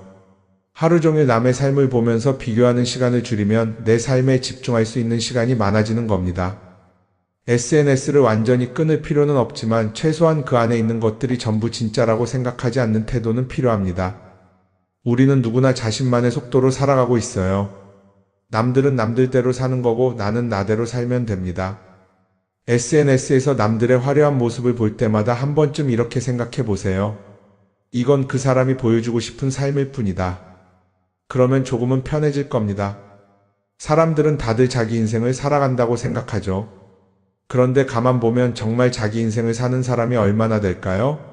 많은 사람들이 사실은 남이 만들어 놓은 기준에 맞춰서 살고 있어요. 좋은 대학, 좋은 직장, 좋은 차, 좋은 집.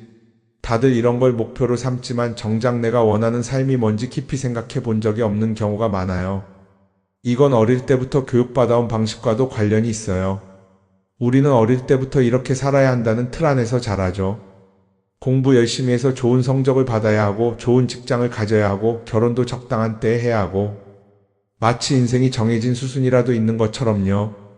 그러다 보니 나 스스로 정말 원하는 걸 고민하기보다는 그냥 남들이 정해놓은 목표를 따라가게 돼요. 그런데 이렇게 남의 기준에 맞춰서 살다 보면 어느 순간 공허함을 느끼게 됩니다. 이게 정말 내가 원했던 삶인가? 하는 의문이 들 때가 오죠.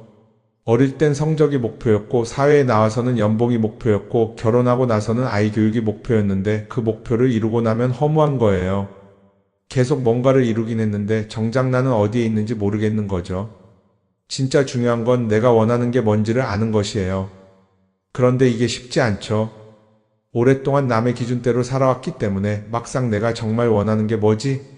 하고 물어보면 선뜻 대답하기 어려운 경우가 많아요. 하지만 이 질문을 하지 않으면 우리는 평생 남이 정한 기준 속에서 살게 됩니다. 그럼 어떻게 해야 할까요? 첫 번째로 필요한 건 내가 왜 이런 생각을 하게 됐는지 스스로 점검하는 거예요. 예를 들어 내가 비싼 차를 사고 싶다고 생각한다면 그게 정말 내 필요 때문인지 아니면 남들에게 잘 보이기 위해서인지 한번 따져봐야 해요. 만약 남들이 나를 어떻게 볼까 하는 게 더 중요하다면 그건 내 기준이 아니라 사회가 만들어 놓은 기준일 가능성이 큽니다. 두 번째는 다른 사람의 의견에 휘둘리지 않는 연습을 하는 거예요. 우리는 살아가면서 끊임없이 남들의 평가를 받죠. 그 나이에 그런 걸 시작한다고? 지금 그게 가능하겠어? 이런 말들이 우리를 흔들어 놓습니다. 그런데 그런 말에 신경 쓰다 보면 결국 아무것도 하지 못하게 돼요. 중요한 건 남들이 뭐라고 하든 내가 결정하는 거예요. 물론 남의 조언을 들을 수도 있고 참고할 수도 있죠. 하지만 최종 결정은 항상 내 몫이어야 합니다. 내가 결정하고 내가 책임지는 거. 그렇게 해야 내 삶을 온전히 내 것으로 만들 수 있어요. 세 번째는 내가 한 선택에 책임지는 자세를 가지는 거예요. 많은 사람들이 무언가를 선택하고 나서도 후회하죠. 괜히 이걸 했나? 이 선택이 잘못된 건 아닐까? 그런데 한 가지 확실한 건 후회한다고 해서 과거가 바뀌지는 않는다는 거예요. 내가 한 선택이라면 그 선택이 틀렸다고 해도 받아들이고 그 안에서 최선을 다하는 게 더 중요해요. 이렇게 말하면 그럼 실수하면 어떡하죠? 라고 걱정하는 분들도 있을 거예요. 하지만 생각해보면 우리가 실수를 두려워하는 이유도 결국 남의 시선 때문이에요. 내가 실패하면 남들이 날 어떻게 볼까? 이런 걱정이 더 크죠. 그런데 남들은 생각보다 우리한테 관심이 없어요. 우리가 성공하든 실패하든 남들은 자기 삶을 사느라 바빠요. 그러니까 내 인생의 주인은 결국 나 자신이라는 걸 명확히 할 필요가 있어요. 내 선택을 하고 그 선택에 책임지면서 남이 아니라 나에게 맞는 길을 찾는 것. 그게 진짜로 내 삶을 살아가는 방법이 아닐까요? 어쩌면 우리는 너무 오랫동안 이렇게 살아야 한다는 틀 속에 갇혀 있었는지도 모릅니다. 하지만 이제는 한 번쯤 생각해 봐야 합니다. 나는 진짜 내 삶을 살고 있는가? 그리고 만약 아니라면 지금부터라도 조금씩 바꿔보면 어떨까요?